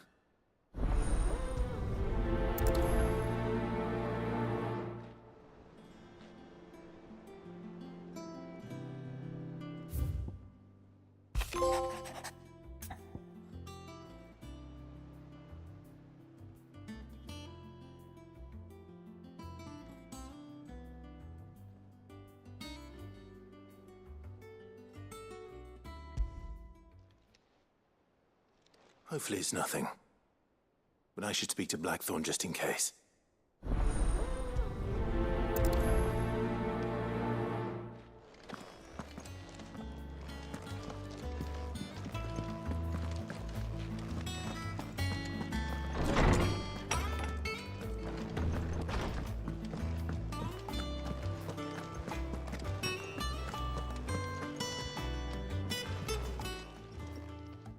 I got your note. You think something's wrong with Torgor? So you can read. Congratulations. But I didn't say I were wrong with him. I said something weren't right. He's not been eating me treats. He used to love cracking the bones from Molly's boiled brown, but now he won't so much as look at them. Didn't like him. Which is why I'm of a mind that his mind's on something else. You've not been working him too hard, have you? No harder than usual. Is that it, boy? Do you need a rest? What was it you said he was? A frost wolf? That's what the lawsman seems to think. Then maybe this all has something to do with whatever it is that's woken inside him. I suppose things have been different since Rosalith. Perhaps Hippocrates knows something. Instead of everything, you mean? Perhaps.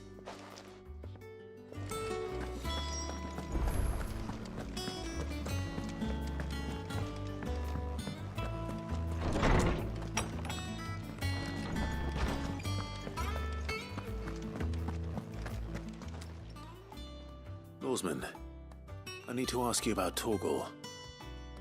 Something's not right with him. He isn't ill, is he? I don't think so. But according to Lady Karen, he seems to have lost his appetite, which is certainly a new development. She says he's hardly been touching his bones of late, and she believes it may have something to do with what happened at Rosalith Castle. I rather think she might be right, though not about his appetite. All canids are instinctively inclined to crack open bones for the rich marrow that resides within, and I see no reason why a frost wolf should be any different. Accordingly, I suspect it is not a lack of appetite that afflicts Torgor, but a surfeit of it. If we assume that his newfound magics require additional nourishment to sustain, it may well be that the bones Lady Karen is accustomed to providing are no longer sufficient. Frost wolves, after all, habitually prey upon far larger animals, whose bones may yield altogether different nutrients. As to where one might find a suitable substitute, some antelopes that graze the meadows of eastern Rosaria have been known to grow to a size more than double that of their lesser cousins. I don't recall ever seeing any that large. And little wonder. The oldest and largest such creatures rarely leave the safety of the highlands for fear of predators. The last elder antelope sighting I recall hearing about took place near Cressida, and that was long before the village was abandoned. Even so, it seems like a good place to start. Good hunting, Clive.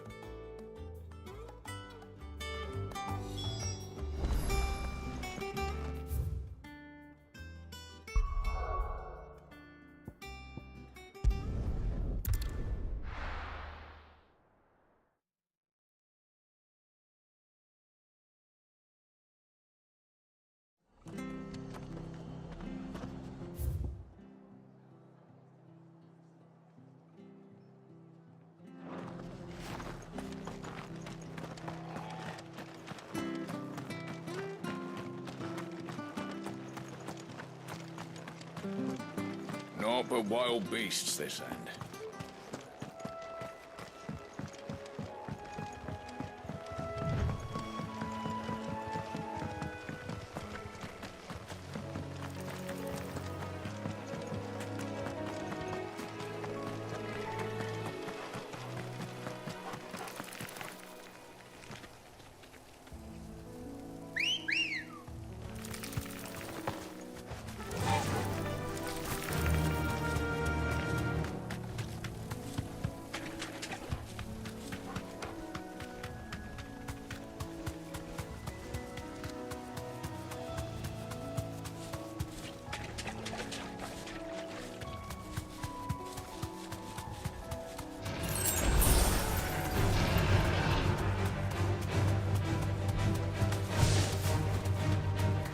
Certainly quiet.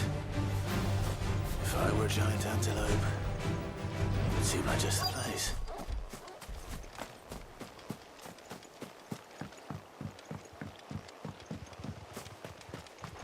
I doubt we'll find one bigger than that. You hungry, Torgal?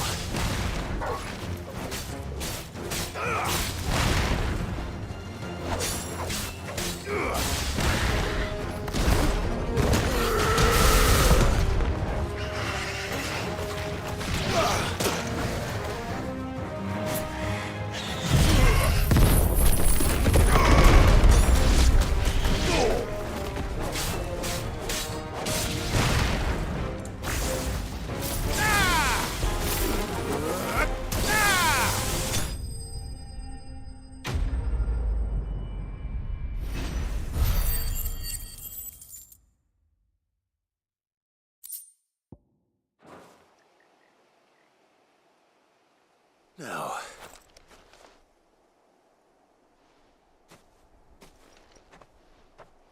will it be enough, I wonder?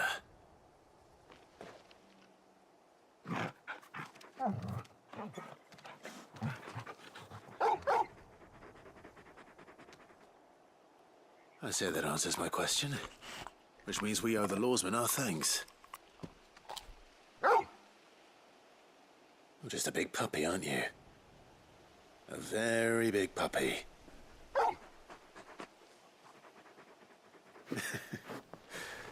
You do know you can take that with you, Torgal. Lady Karen will be relieved to hear you've got your appetite back. Come on, boy.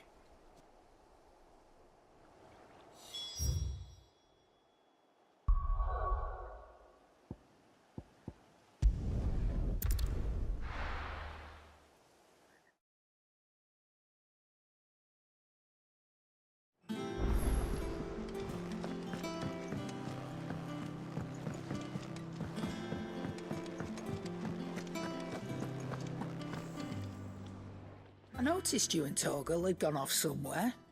Take him for a walk, did you? You could say that.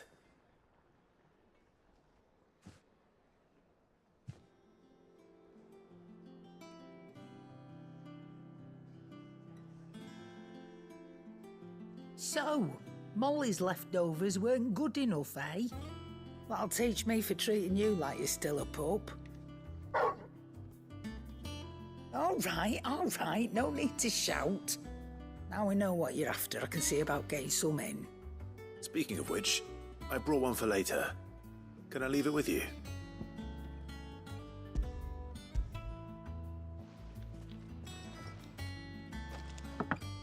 You can, aye. I'm nice like that. In return, you can thank Tomes for me. The bloody know-it-all. I was just on my way to see him.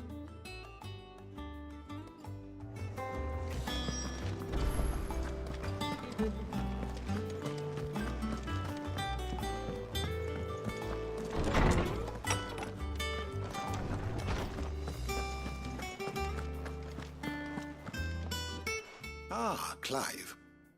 Were you able to locate your quarry? We were indeed, Lawsman. You pointed us in exactly the right direction. And Torgal's been a very happy hound ever since. Very good, very good. Lady Karen sends her thanks, by the way, for your part in solving the mystery. Ah. But that reminds me. After your last visit, I found myself pondering Torgal's talents. Do you recall our conversation concerning Lady Jill's role in Torgal's transformation? About how she somehow woke the power within him. Precisely that.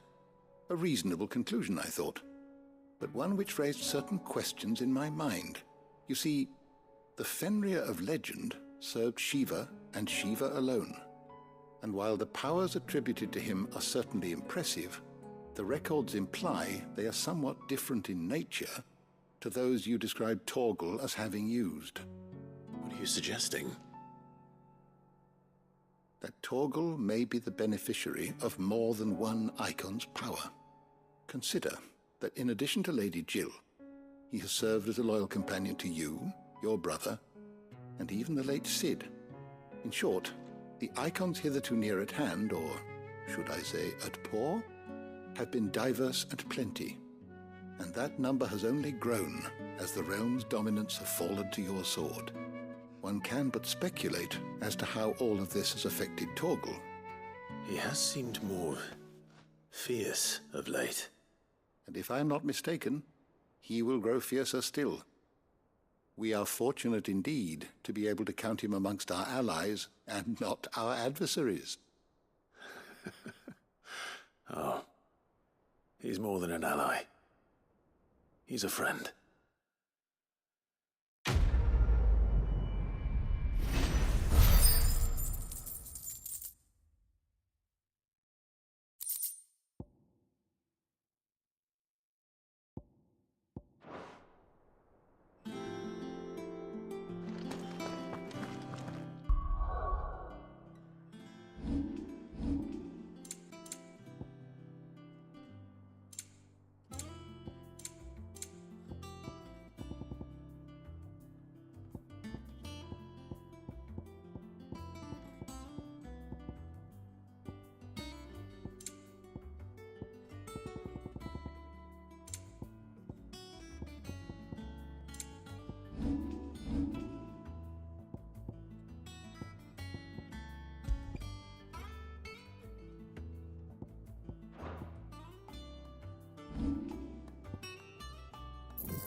Is that the thing Tomes helped?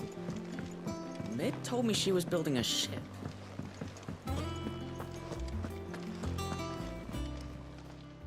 How may I help you today, Clive?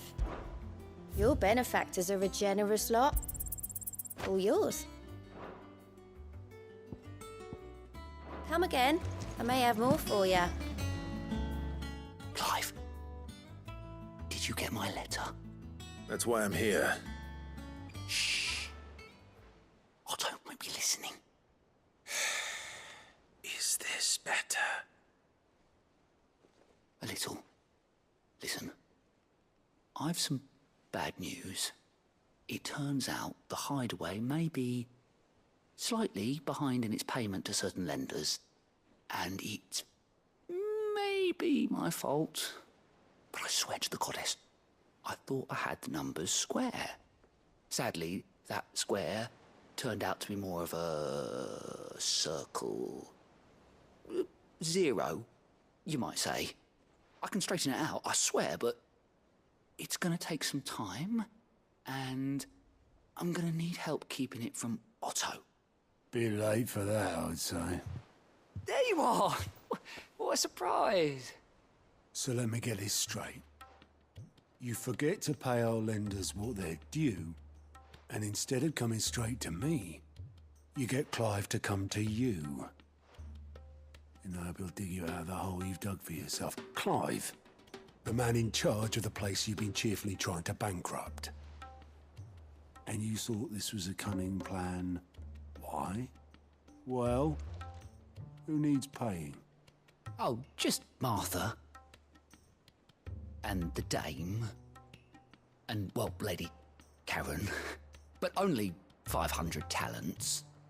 We owe 3 of our most trusted friends 5 million gil. Each. 5 million each. They lent us the bulk of the money we used to rebuild the Hideaway, you see, and, well, I must have made some sort of oversight. Those ledgers were my responsibility, and it was my decision to entrust them to you.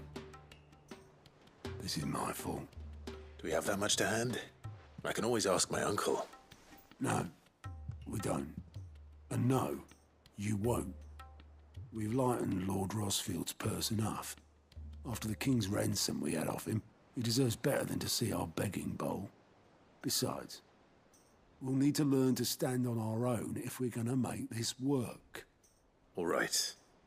But that doesn't mean you have to shoulder the burden yourself. Is there anything I can do to help? There might be. How'd you fancy taking these to Martha and the dame? Rocks. Rocks, he says. Worth 1,000 talents apiece, these are. A little something Sid and I set aside for when times got lean. And I reckon 15 million in overdue debt probably qualifies. I just hope our associates' eyes are a bit more discerning than yours. I'm sure they will be. Should be me making the rounds, really.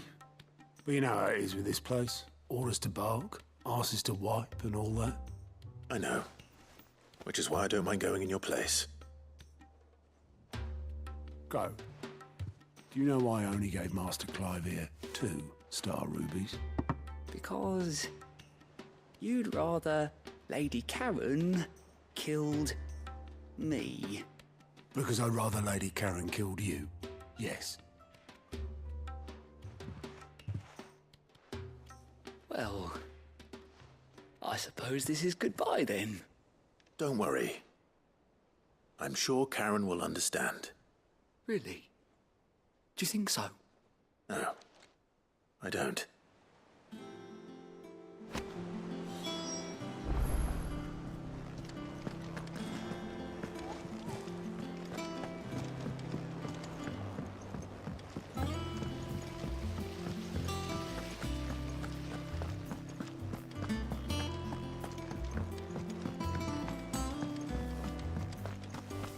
Mid might need some help,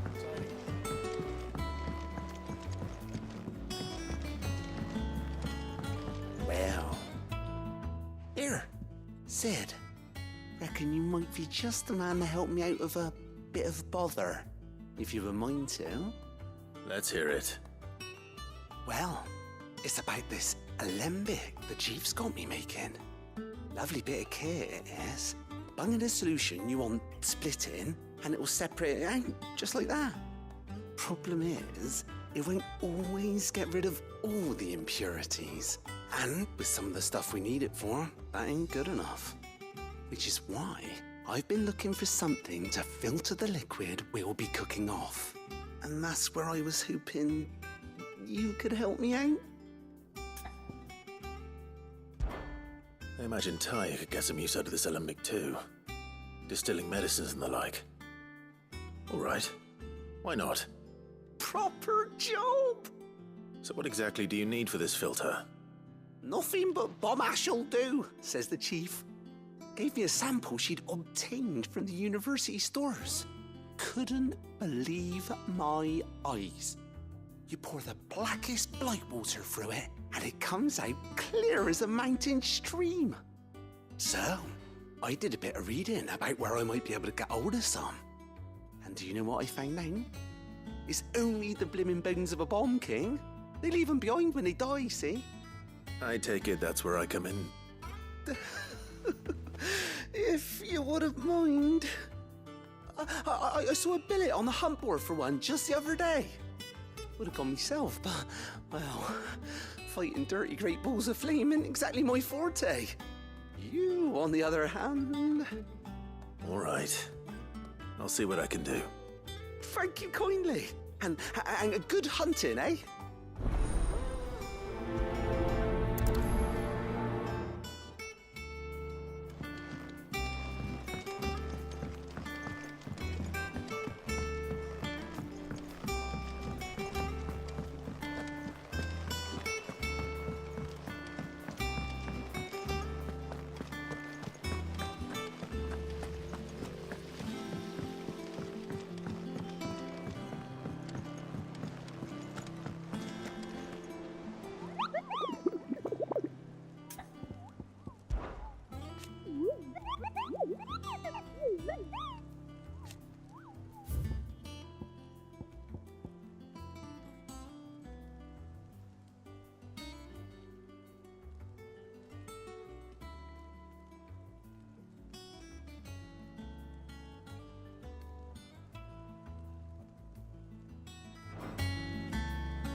Meg told me she was building a ship.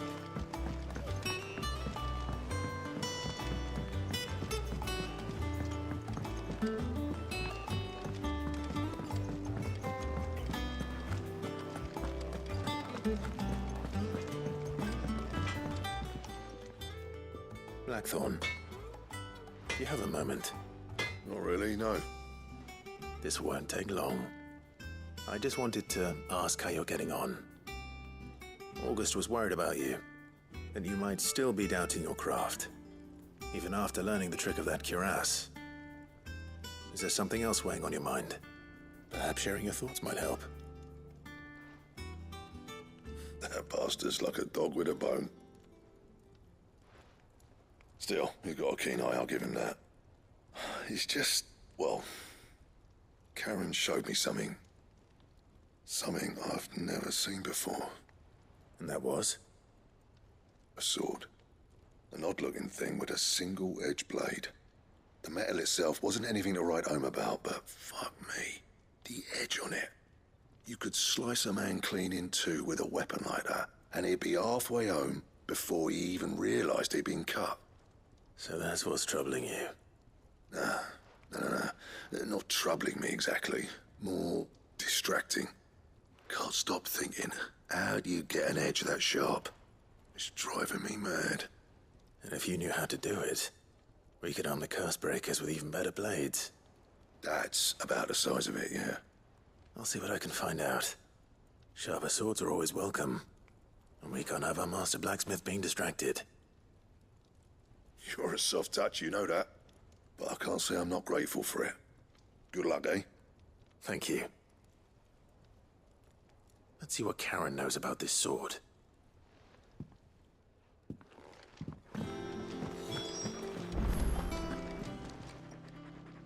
You're looking well, Karen. What do you want? Out with it. I want to know about the sword you showed Blackthorn. Single-edged and extremely sharp. Running around after him again, are you? I suppose I am, yes. But I need to help him find out how to work an edge like that. It's driving him to distraction. Little wonder, I suppose. There's not many like that make it as far as the twins, and those that do go straight into private collections. Which made it nice and easy finding a buyer. Can you tell me who bought it? Where is it now? You think I tell people who my clients are? Suppose you're not likely to go nicking him off me, are you now? Fine. If you stop mooning at me like that. Lord Ignac's the man you want. Dalmekian bloke. Collects weapons and the like. And he's got more money than sense, which is why he's one of my favourite clients. Reckon he'll still be at the inn in Dalamil, where I left him. Thank you, Karen. Oh, and he's a touch eccentric, if you take my meaning. I appreciate the warning.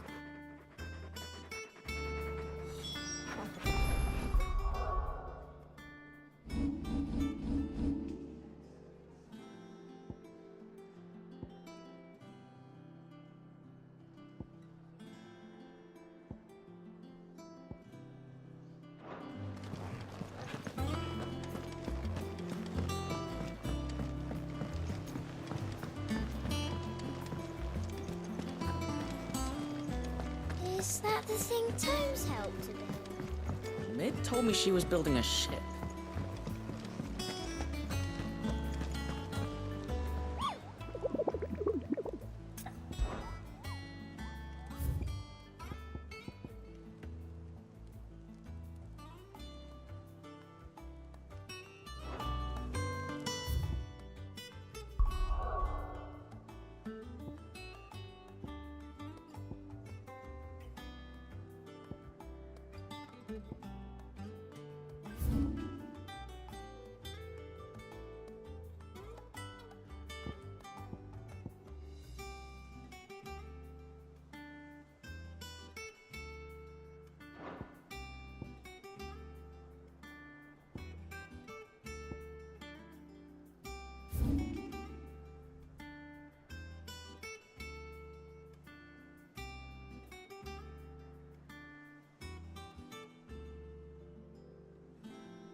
Ready, go?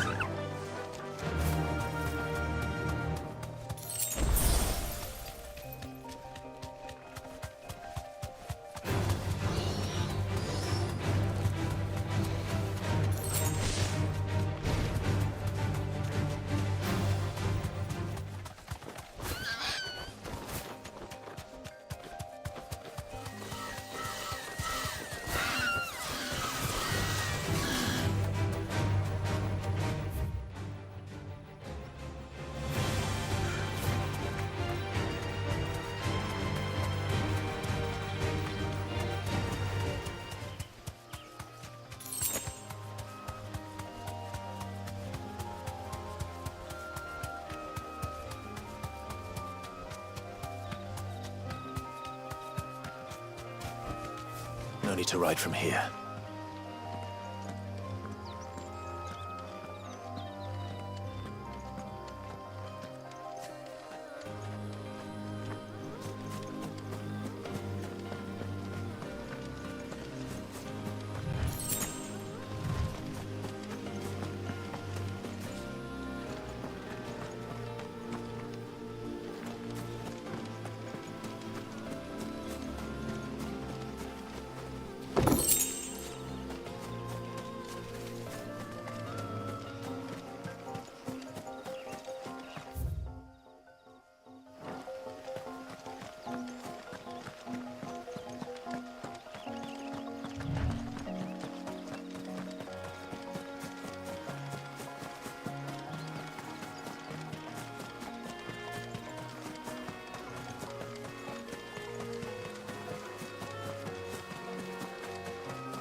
Here.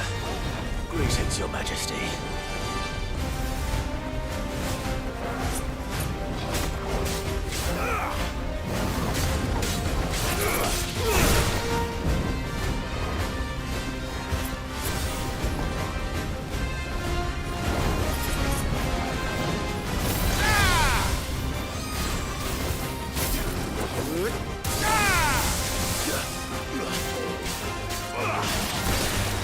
Rise!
is over. Now to collect the ash. This looks like the stuff. Let's see if there's any more.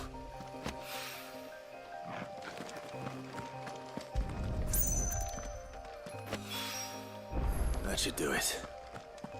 If the wine needs more than this, he can fetch it himself.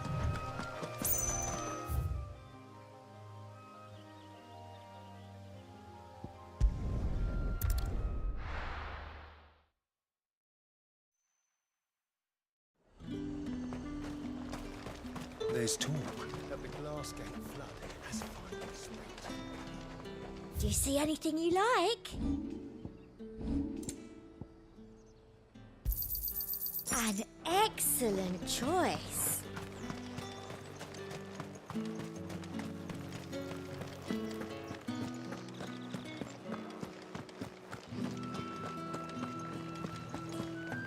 Did you hear? The gates to heaven. I want to see you. What am I going to do without Sweetwater and oil of talc? Still no carrot. Milady, I come bearing gifts. Gifts? Whatever is the occasion.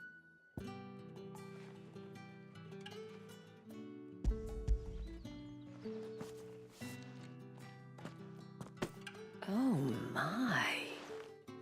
Clive, you really have outdone yourself. Otto asked me to give it to you. To settle the Hideaway's debt with the Veil. And to compensate you for the time it took us to do so. You disappoint me, Clive. I thought you might finally be warming to me. Tell Otto he can keep his baubles.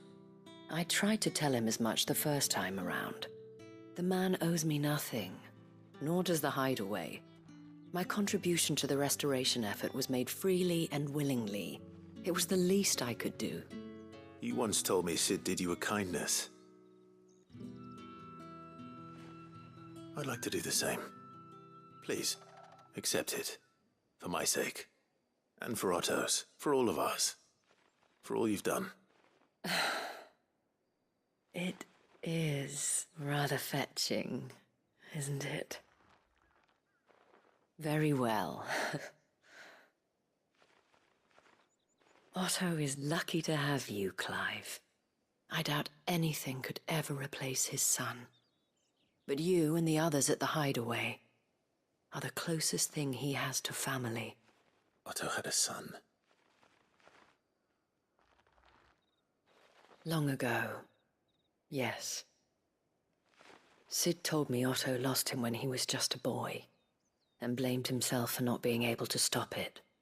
I don't know how it happened, whether there was anything he could have done, but it was clear that it weighed heavily on him. I didn't know. How could you have? I doubt anyone did. Besides Sid, I've never met a man more keen to bear his sorrows in stoic silence. An ill habit, given that both have always been surrounded by friends desperate to help them. I'm beginning to see that.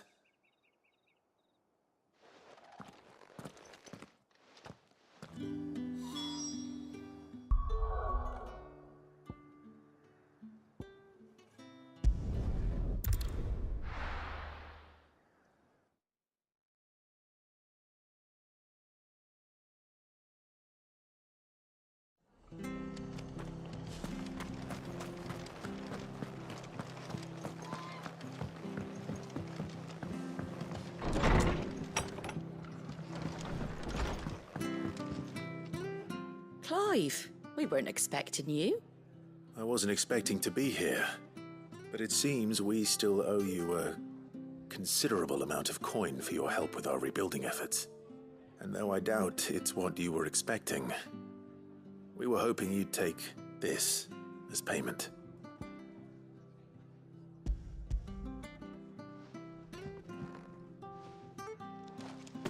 A star ruby? I can't accept this. It's worth at least twice what you owe me. More if you can find yourself the right buyer. Think of the difference as interest. Interest? If word got out I charged that much, no one would ever borrow from me again. Anyway, why are you the one here asking me about this? I'd have expected Otto. Bit much sending the Lord Marquis out to settle your debts, isn't it? The old goat working himself to death again? Something like that. Most days I think he's the only reason the Hideaway's still standing. Same as always, eh? Back when the place was nothing but a twinkle in the eye of a recently retired Lord Commander, word is he was the first one Sid reached out to. Probably knew that without his strong arm and level head, the idea would never get off the ground. Sid may have been the face of the Hideaway, but Otto's always been the backbone. And when Sid passed away, we were all worried that would be the end of it. That Otto would just give up. His death was hard on everyone. But it must have hit Otto hardest of all. But he didn't give up, did he? Quite the opposite, in fact. If I recall, he was the one who nominated you as Sid's replacement, and rallied the rest around you. I reckon what he saw in Sid, he saw in you too. And don't we all? Doesn't hurt that you're half as stubborn and twice as handsome, neither. That, and you keep good company. I suppose I do.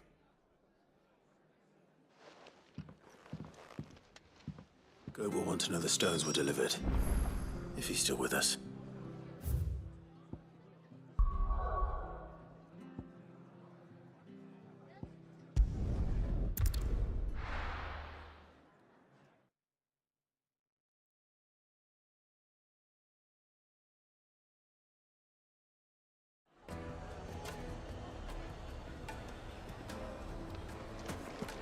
People take notice of wealthy men. Shouldn't be too hard to track down Karen's collector. They're saying Drake's Fang is gone. The whole mothercrystal gone. What are we gonna do? Calm yourself. Here. We don't know for sure. It could Listen. have been a tremor. I've got this theory. The Fallen, I don't think they all fell. Some of them are still living among us. You could be one of them. I could be one of them. Welcome. If you're hoping for a bed, I'm afraid you'll have to look elsewhere. One of our wealthier patrons has purchased the use of every room, hoping to keep out the riffraff, as he puts it.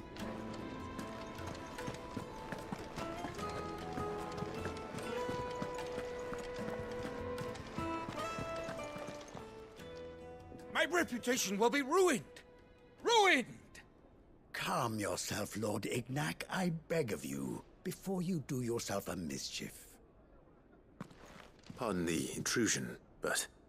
Out! Get out! I paid for these rooms so I wouldn't be disturbed. Leave me be! Please, allow me to apologize. His lordship is going through a difficult time, and he's never been fond of guests arriving unannounced. Radim! Get rid of the filthy oaf this instant! Very good, Lord Ignac. Would you mind stepping outside for a moment?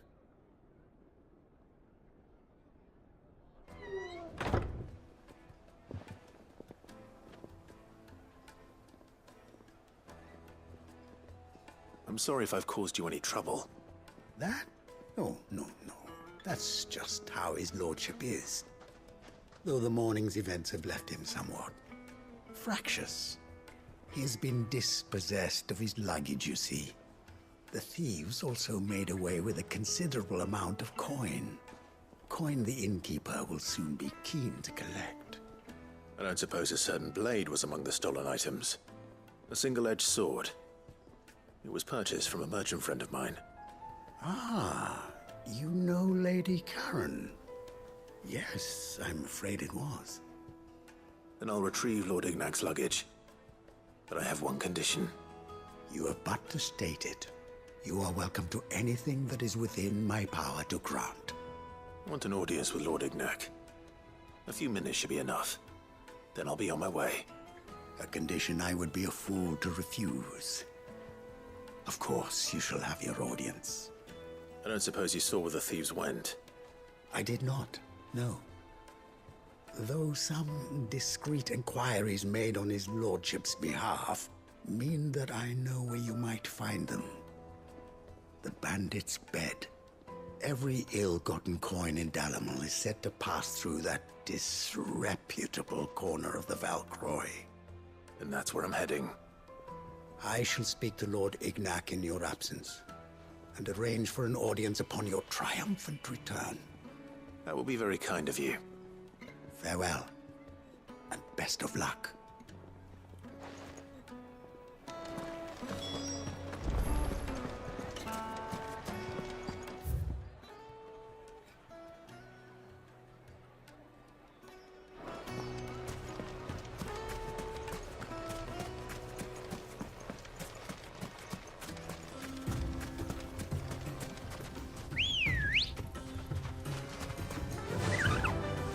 Run like the wind.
Got company!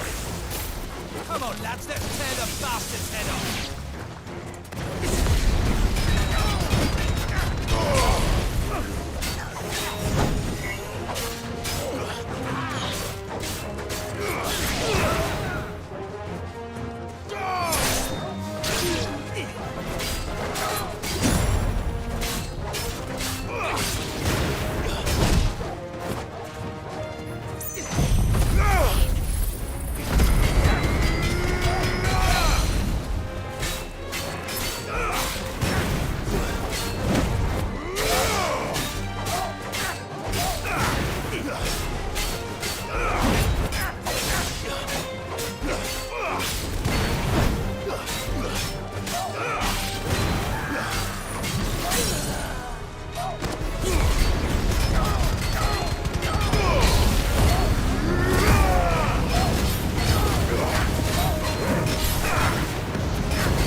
This must be Ignac's luggage.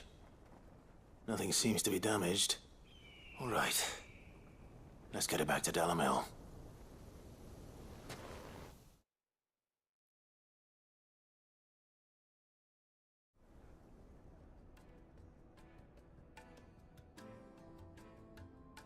I hear I have you to thank for the return of my effects.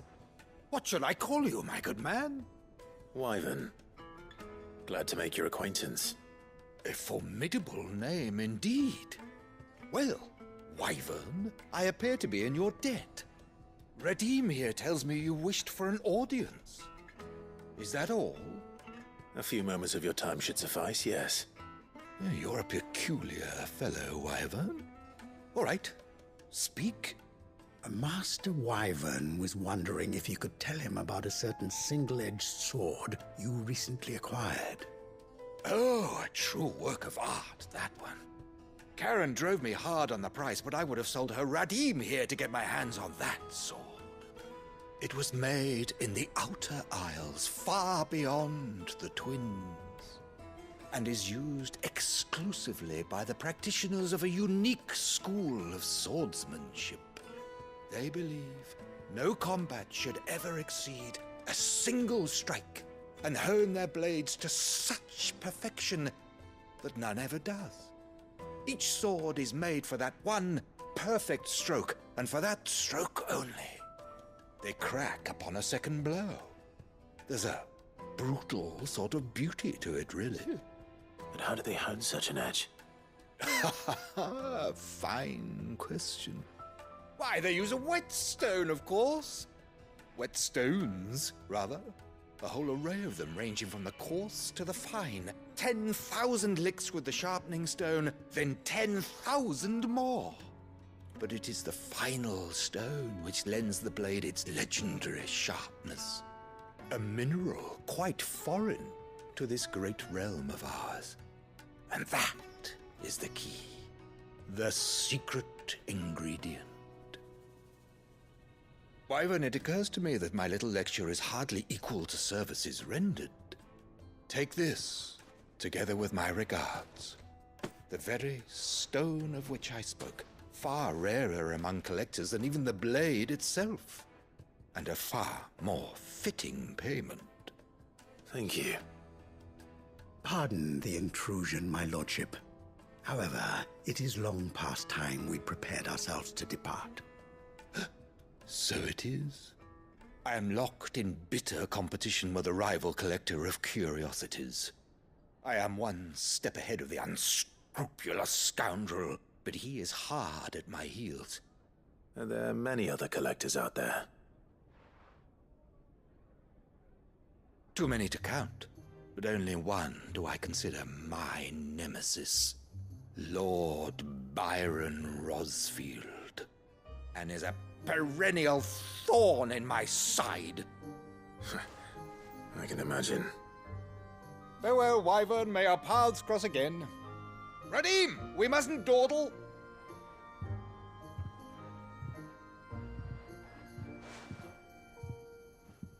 I think his lordship is rather taken with you, Master Wyvern. Thank you again for your assistance. Coming, my lordship. I'll be right there.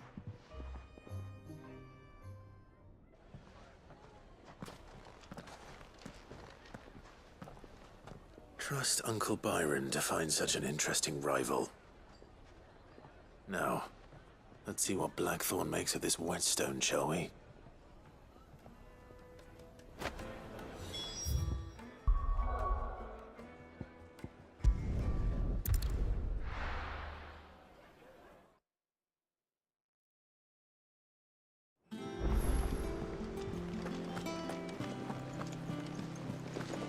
Is that the thing Tomes helped with? Mid told me she was building a ship.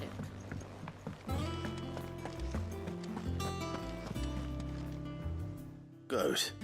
Still alive, I see. So Lady Karen accepted the ruby. Ah, about that. I tried my best, but she was just too stubborn to take it. She threw it right back in my face, in fact, and told me I could stick my stupid stone where the sun don't shine. Karen refused payment. I hope it wasn't something I said. I'm sure you were as tactful as ever. Let me see what I can do. Oh, wonderful. I hope you have better luck than I did.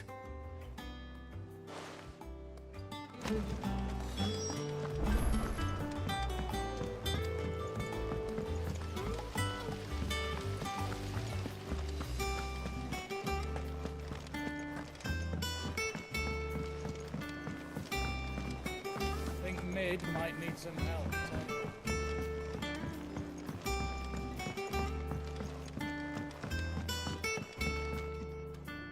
All right there, Sid? How's that hunt for the bomb ash going? I have it here.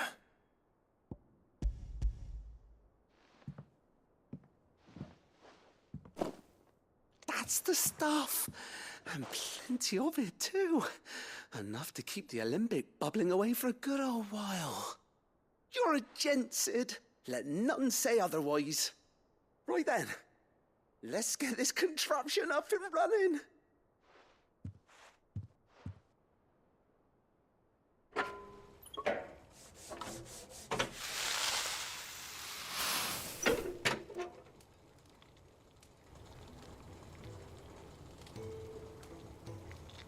There we have it. The Telemon Alembic. And it works just like the chief said it would. Very impressive. Says the man who cut down a burning boulder. Speaking of which, I still haven't returned the favor. There's no need. The good it will do for the Hideaway is reward enough. Don't be silly. Why don't you let me take a look at that bag of yours? The one you keep your potions in. Reckon I could work some magic on that. What kind of magic? Well, we happen to have isolated a substance in our test run of the Alembic that I reckon will make even the toughest lever supple as anything. Thought we might use it to breathe new life into old boots and the like. Save the Hideaway a few gil. But I reckon if we slap a bit on your bag, it'll loosen it up enough for you to squeeze in a bottle or two more. Well, it can't hurt to try, I suppose. That's the spirit. Leave it with me. I'll only be a mo.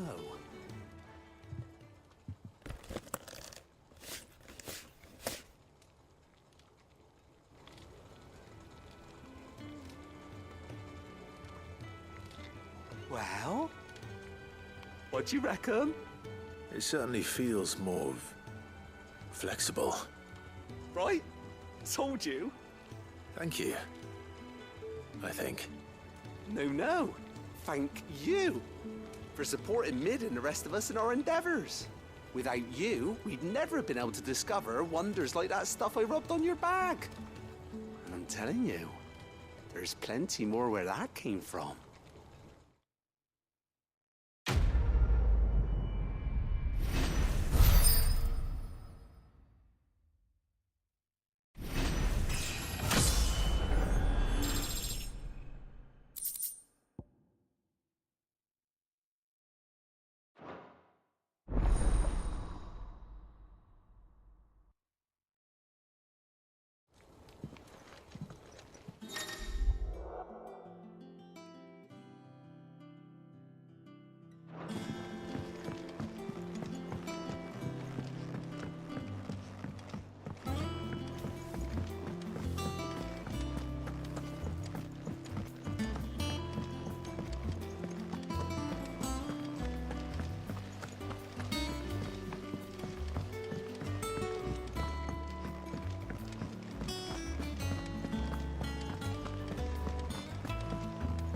Mid told me she was building a ship.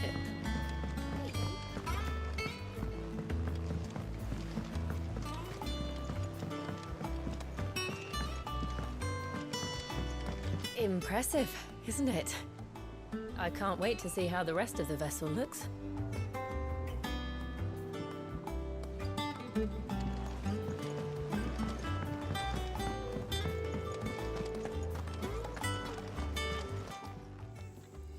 Lady Karen, Goad tells me you weren't happy with our offer.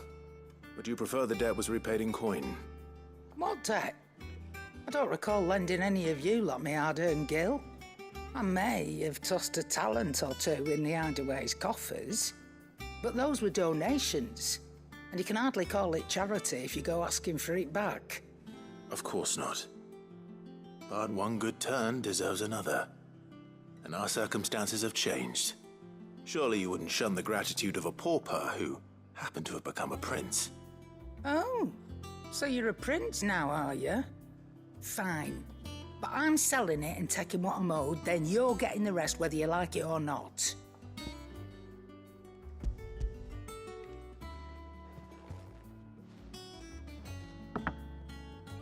Where'd you even get this? A decent trader might nab 1,000 talents for a star ruby.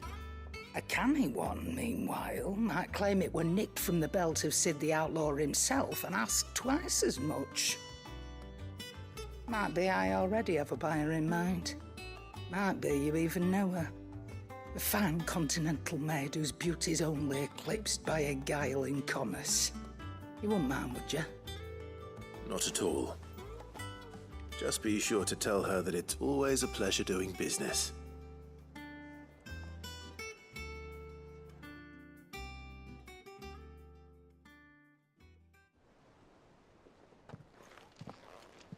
I hear you ended up delivering all 3 stones.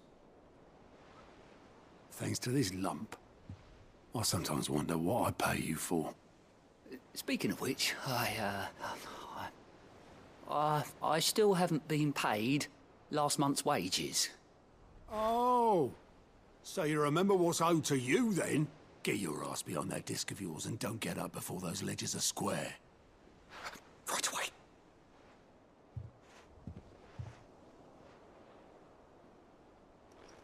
I've seen that before. Yeah. Plenty of times. It was the only goblet Sid ever used. Either out of habit, or because the filthy sod couldn't be bothered to find a clean one. I knew so little about him. Like most people. Martha and the Dame both seem to have fond memories of him. I bet they do. How long did you know Sid before he... Before he died. 20 summers, give or take. Back in the day, I was a purser on a trade ship, which is where I met him.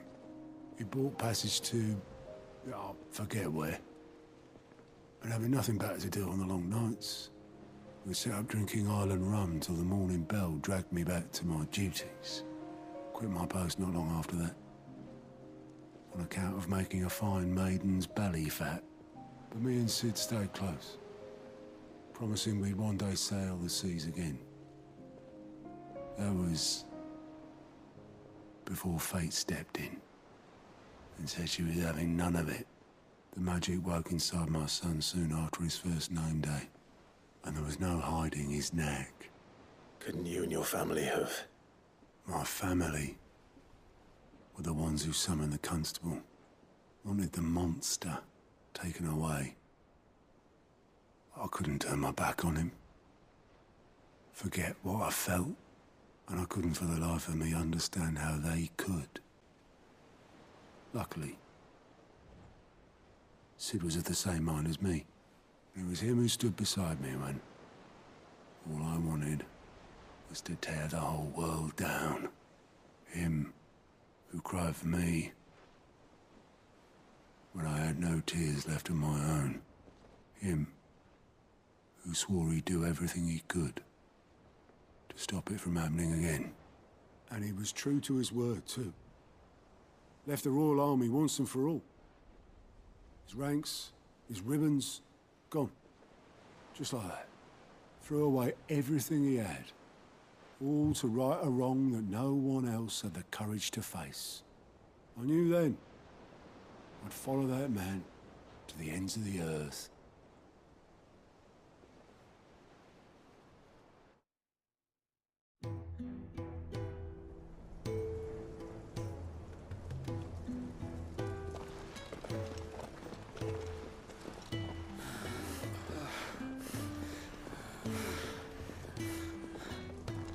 He was always too clever for his own good, was Sid. Saw the world for what it really was, while the rest of us were content to go along with the lie we were shown. And it can't have been easy, bearing that burden alone.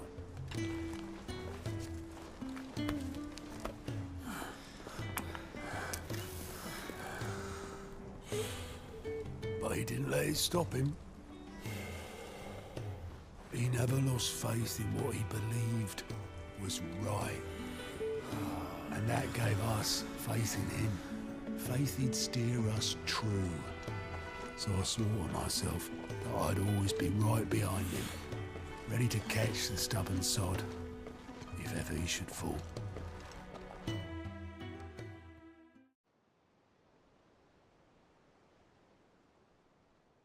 But I couldn't even do that.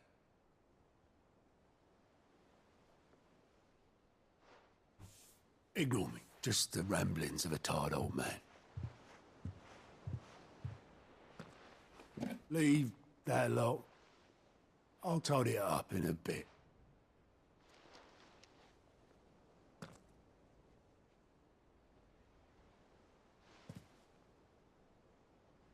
This is Sid's handwriting.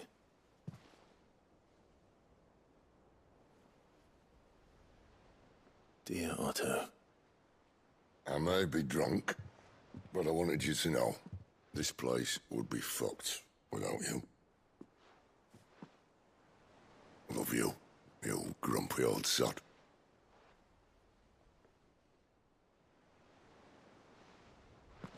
This note. Hmm? What about it? Sid was right. Without you, we'd all be lost.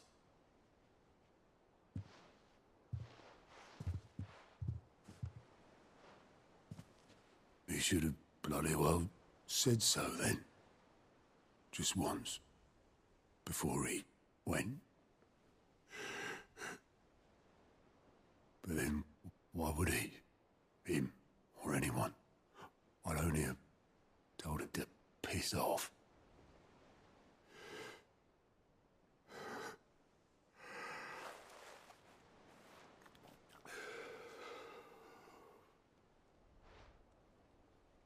You're wrong, though.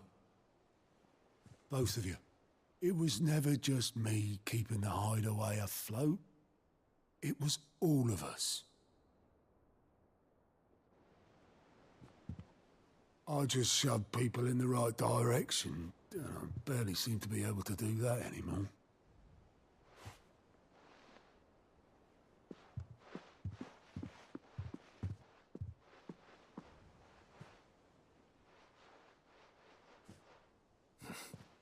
Would you rather goat were at the helm? Well, maybe I've got a few more years left in me. I'm going to hold you to that, Otto. Before you go, Sid would have wanted you to have this. But that's... This'll do me just fine.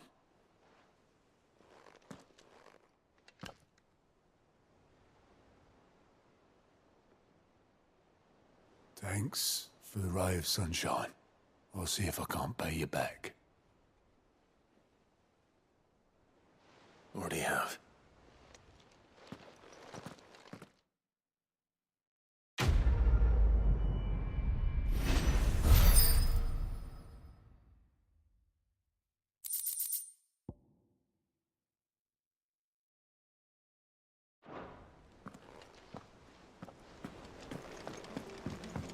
Mid told me she was building a ship.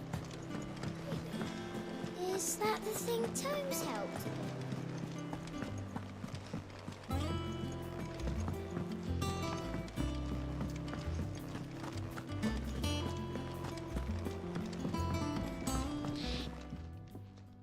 Sorry for the wait.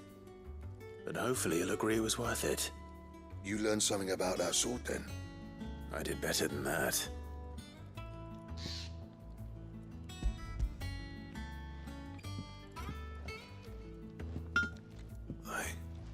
Whetstone?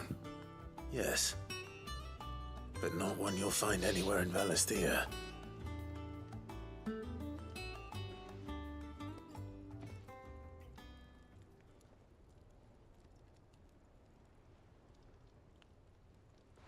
No wonder I couldn't get the same finish on the grinding wheel. One hit and all done, eh? Might not be so bad if all you ever fought were duels. Good luck on the battlefield. Your second opponent would be your last, no matter how good you were. Even so, is there some way it could be used to give the curse breakers an edge? I think so, yeah. With this whetstone and the right kind of steel, I could probably even make a twin of the blade that rattled me. But there'd be no replacing this little rock once I worn it down to a sliver. I reckon we get a dozen swords from it, if that. Swords that the curse breakers wouldn't know how to wield properly, and that would see them through a single fire piece. Nah, no point trying to copy that thing. Be about as much use as a wax anvil. But finishing our blades with a whetstone this fine, now that's something to consider. And what's finer than fallen masonry, eh? Or more hard-wearing, for that matter. Just imagine it. Good Valisthian steel with an edge as sharp as any found in the Outer Isles. I won't make a copy, nah. I'll make something much better. I'm sure the curse breakers will be delighted. Just don't push yourself too hard. Don't you worry about me, sunshine. I've been working day and night since I was half your age, and I'll still be here when you're long gone. Hey, thanks, Clive. I mean it. I owe you one, August too. It's good to know someone's looking out for me. You'll be happy to hear you said that. And I'll see that my debt to you's paid. First new blade I make's got your name on it. You come and find me when you've got the materials. All right. I will.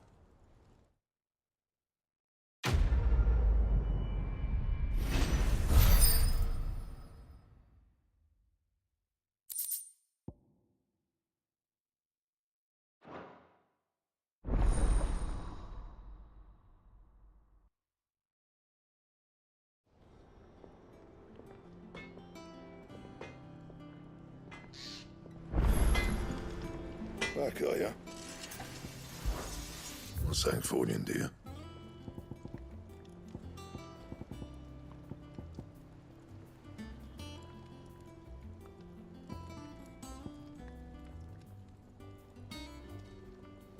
And?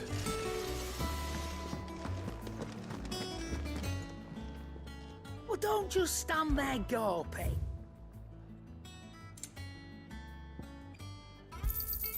It'd better all be here. You'll not find a better price than that. It'd better all be here.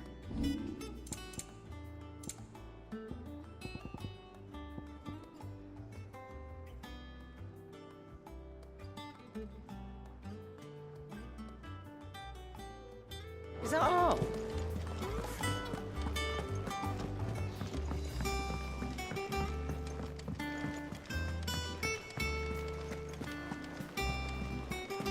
Is that the thing Tomes helped? It told me she was building a ship.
Take a sniff. Now, Dusan, I know you're keen, but...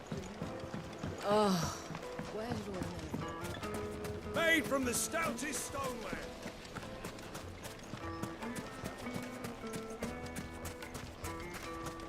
No, I'm telling you, it's gone.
Playtime for the pack, is it? Let me introduce you to mine.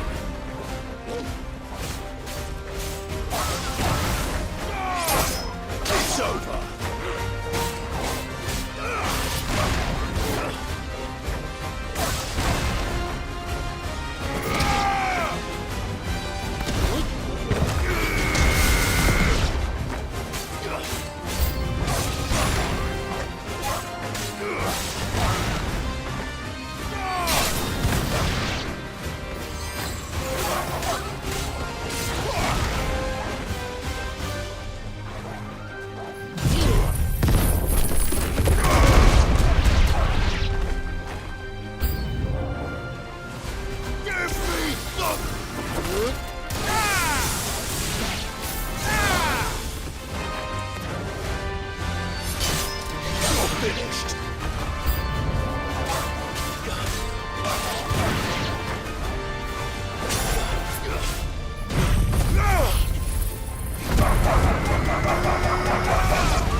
And then there was one.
That wasn't too bad, was it, Torgal?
Time to fight.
I can walk from here.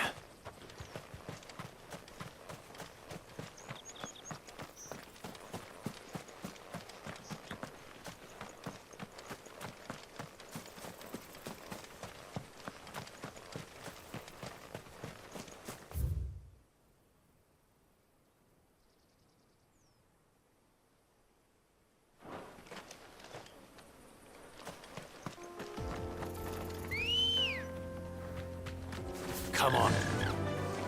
Yeah!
This won't be easy.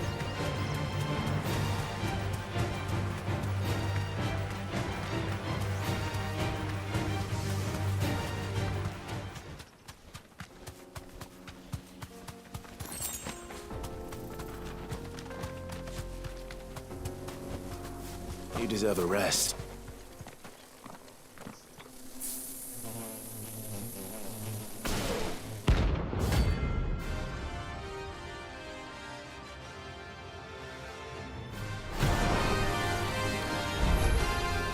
They don't look happy.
Peace at last.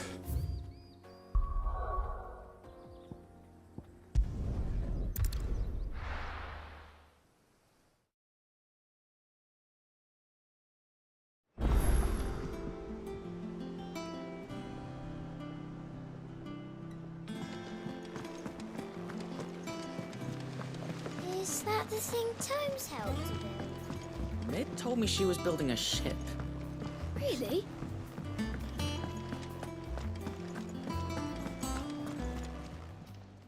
How may I help you today, Clive? Here you are. Come again. I may have more for you.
And what can I do for you?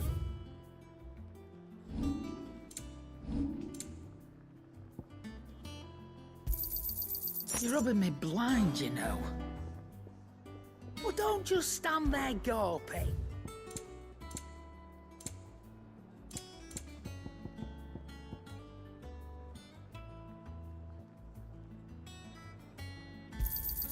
You'll not find a better price than that. Clive? What do you want? Should last you a good while. Anything else?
That'll do, girl.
Seems this one has a little more life left in it. All right, then. Too slow.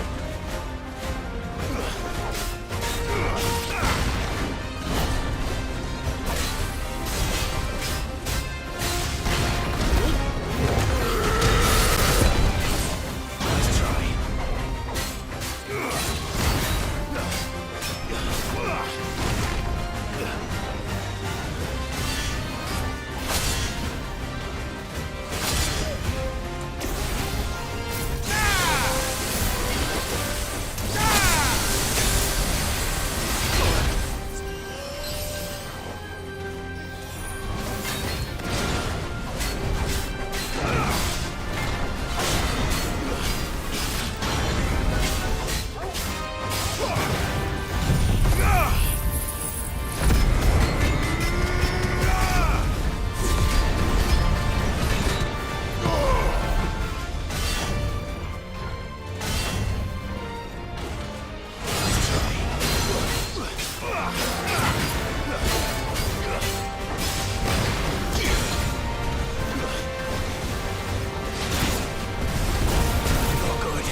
What's that thing?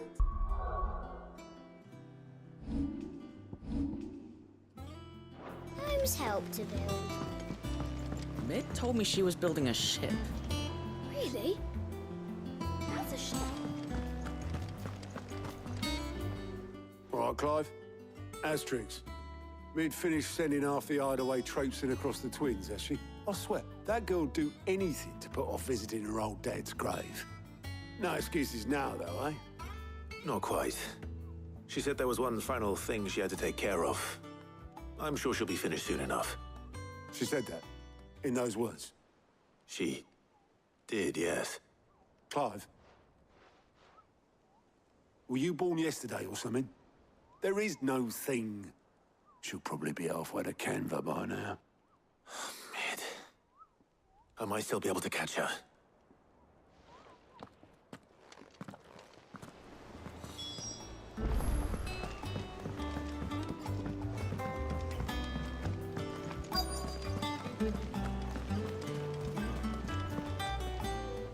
Obelith, have you seen Mid?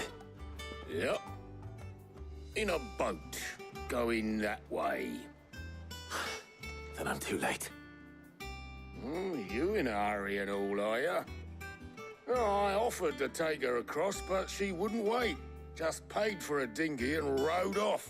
Oars going like the clappers. Got some life in her, ain't she? But anyway, I was on my way up to see you, as it happens. Got a letter for you. Urgent, by the sound of it. One of your uncle's men said I was to hand it to you in person, post-bleeding haste. And you're here now. Thank you, Obelith. Don't mention it. What tidings, Uncle?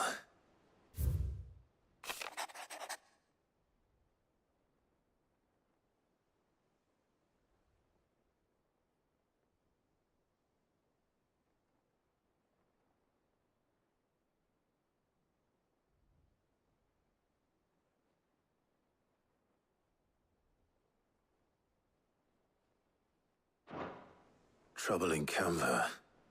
Well, I'll need someone to keep an eye on Mid.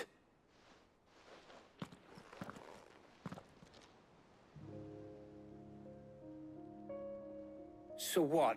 Mid got us to do all the dirty work and then just sailed off into the sunset? It, seems that way. Well, nothing we can do about it now. But next time you plan on visiting Sid, you might want to tie her to something before you suggest it. Ah, don't be so hard on her. Gotta admit, the dirty work was kind of fun. Everyone pitching in, all that bollocks. Just like when we built this place. You're right. Anyway, we all set to head to the old hideaway. I could do with getting to Canva pretty sharpish. Wouldn't do to keep Lord Rosfield of the Seven High Houses waiting now, would it? Not after he asked for me personally. Gav will be leaving with me. Will you mind the place while we're gone? You can count on me. Just be sure to give Sid and the others my regards. All right. Oh, by the way, Jill will be joining us too. She's got some things to take care of, but she'll meet us there. I hope she's telling the truth at least.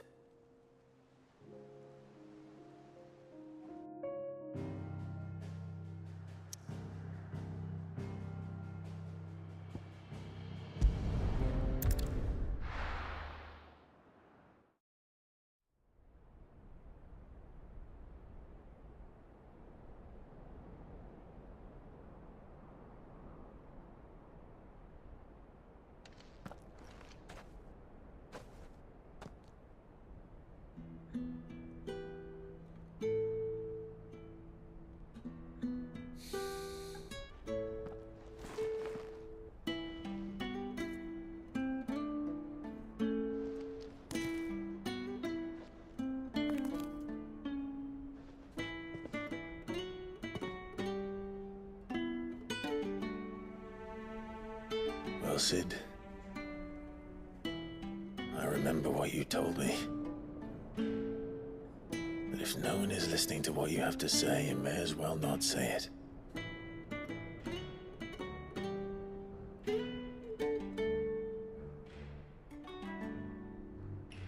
say this, old friend. Hugo Kupka is gone. His shadow looms over us no longer. It's a pity the Phoenix can't be in two places at once. If he'd have been with us, maybe he could have done something for the lost. Not even the Phoenix can bring people back from the dead. Life has a beginning and an end. So we must live while we have the chance. And not as slaves to the crystals, but as free men. May we join you?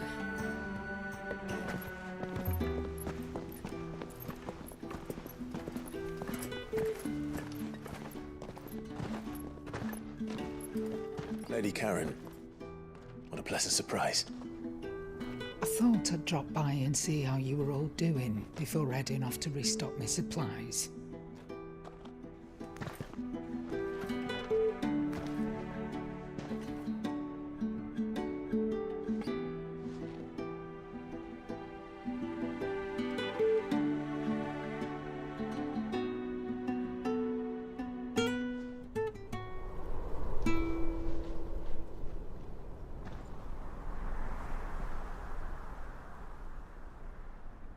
It wasn't the most scenic view back then, but it were never as bad as this. I know. The blight marches on. And soon, there will be no escaping sights like these.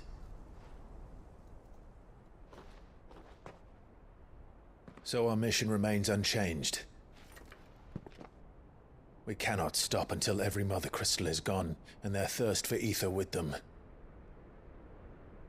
The only one that remains in Storm is Drake's Tail in the Crystalline Dominion. Our next target. We're going to Twinside. It's the capital of the Empire these days. I wouldn't like to think how tightly guarded they've got the place. Not that that'll stop you, but we do well to scout it out before you go charging in. We would indeed. If you're off to the Dominion, you can take this great lump with you. Goods. Oh, I am sorry. Have you forgotten you're the most wanted man in the Twins? I thought you might like to disguise yourselves as the attendants of a travelling trader, assuming you've no better ideas. You wanted to buy yourself some tools, didn't you? Well, now's your chance. You're letting me go with them? Oh, thanks, Nan. Stop that! You'll break me bones, you great galoot.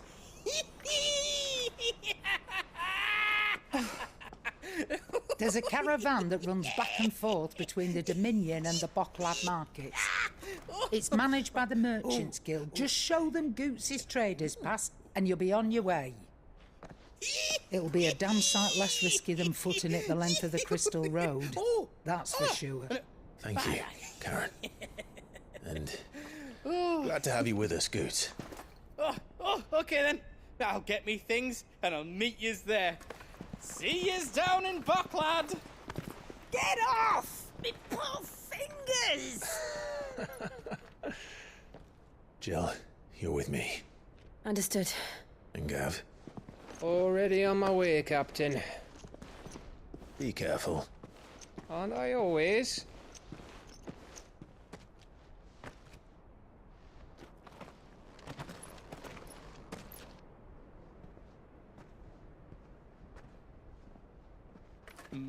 Do you see that, Sid? Your protege's making a proper little outlaw of himself.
How are you feeling? Better. Thanks to Taya. I'm glad to hear it. And Torgal helped too. Didn't you, boy?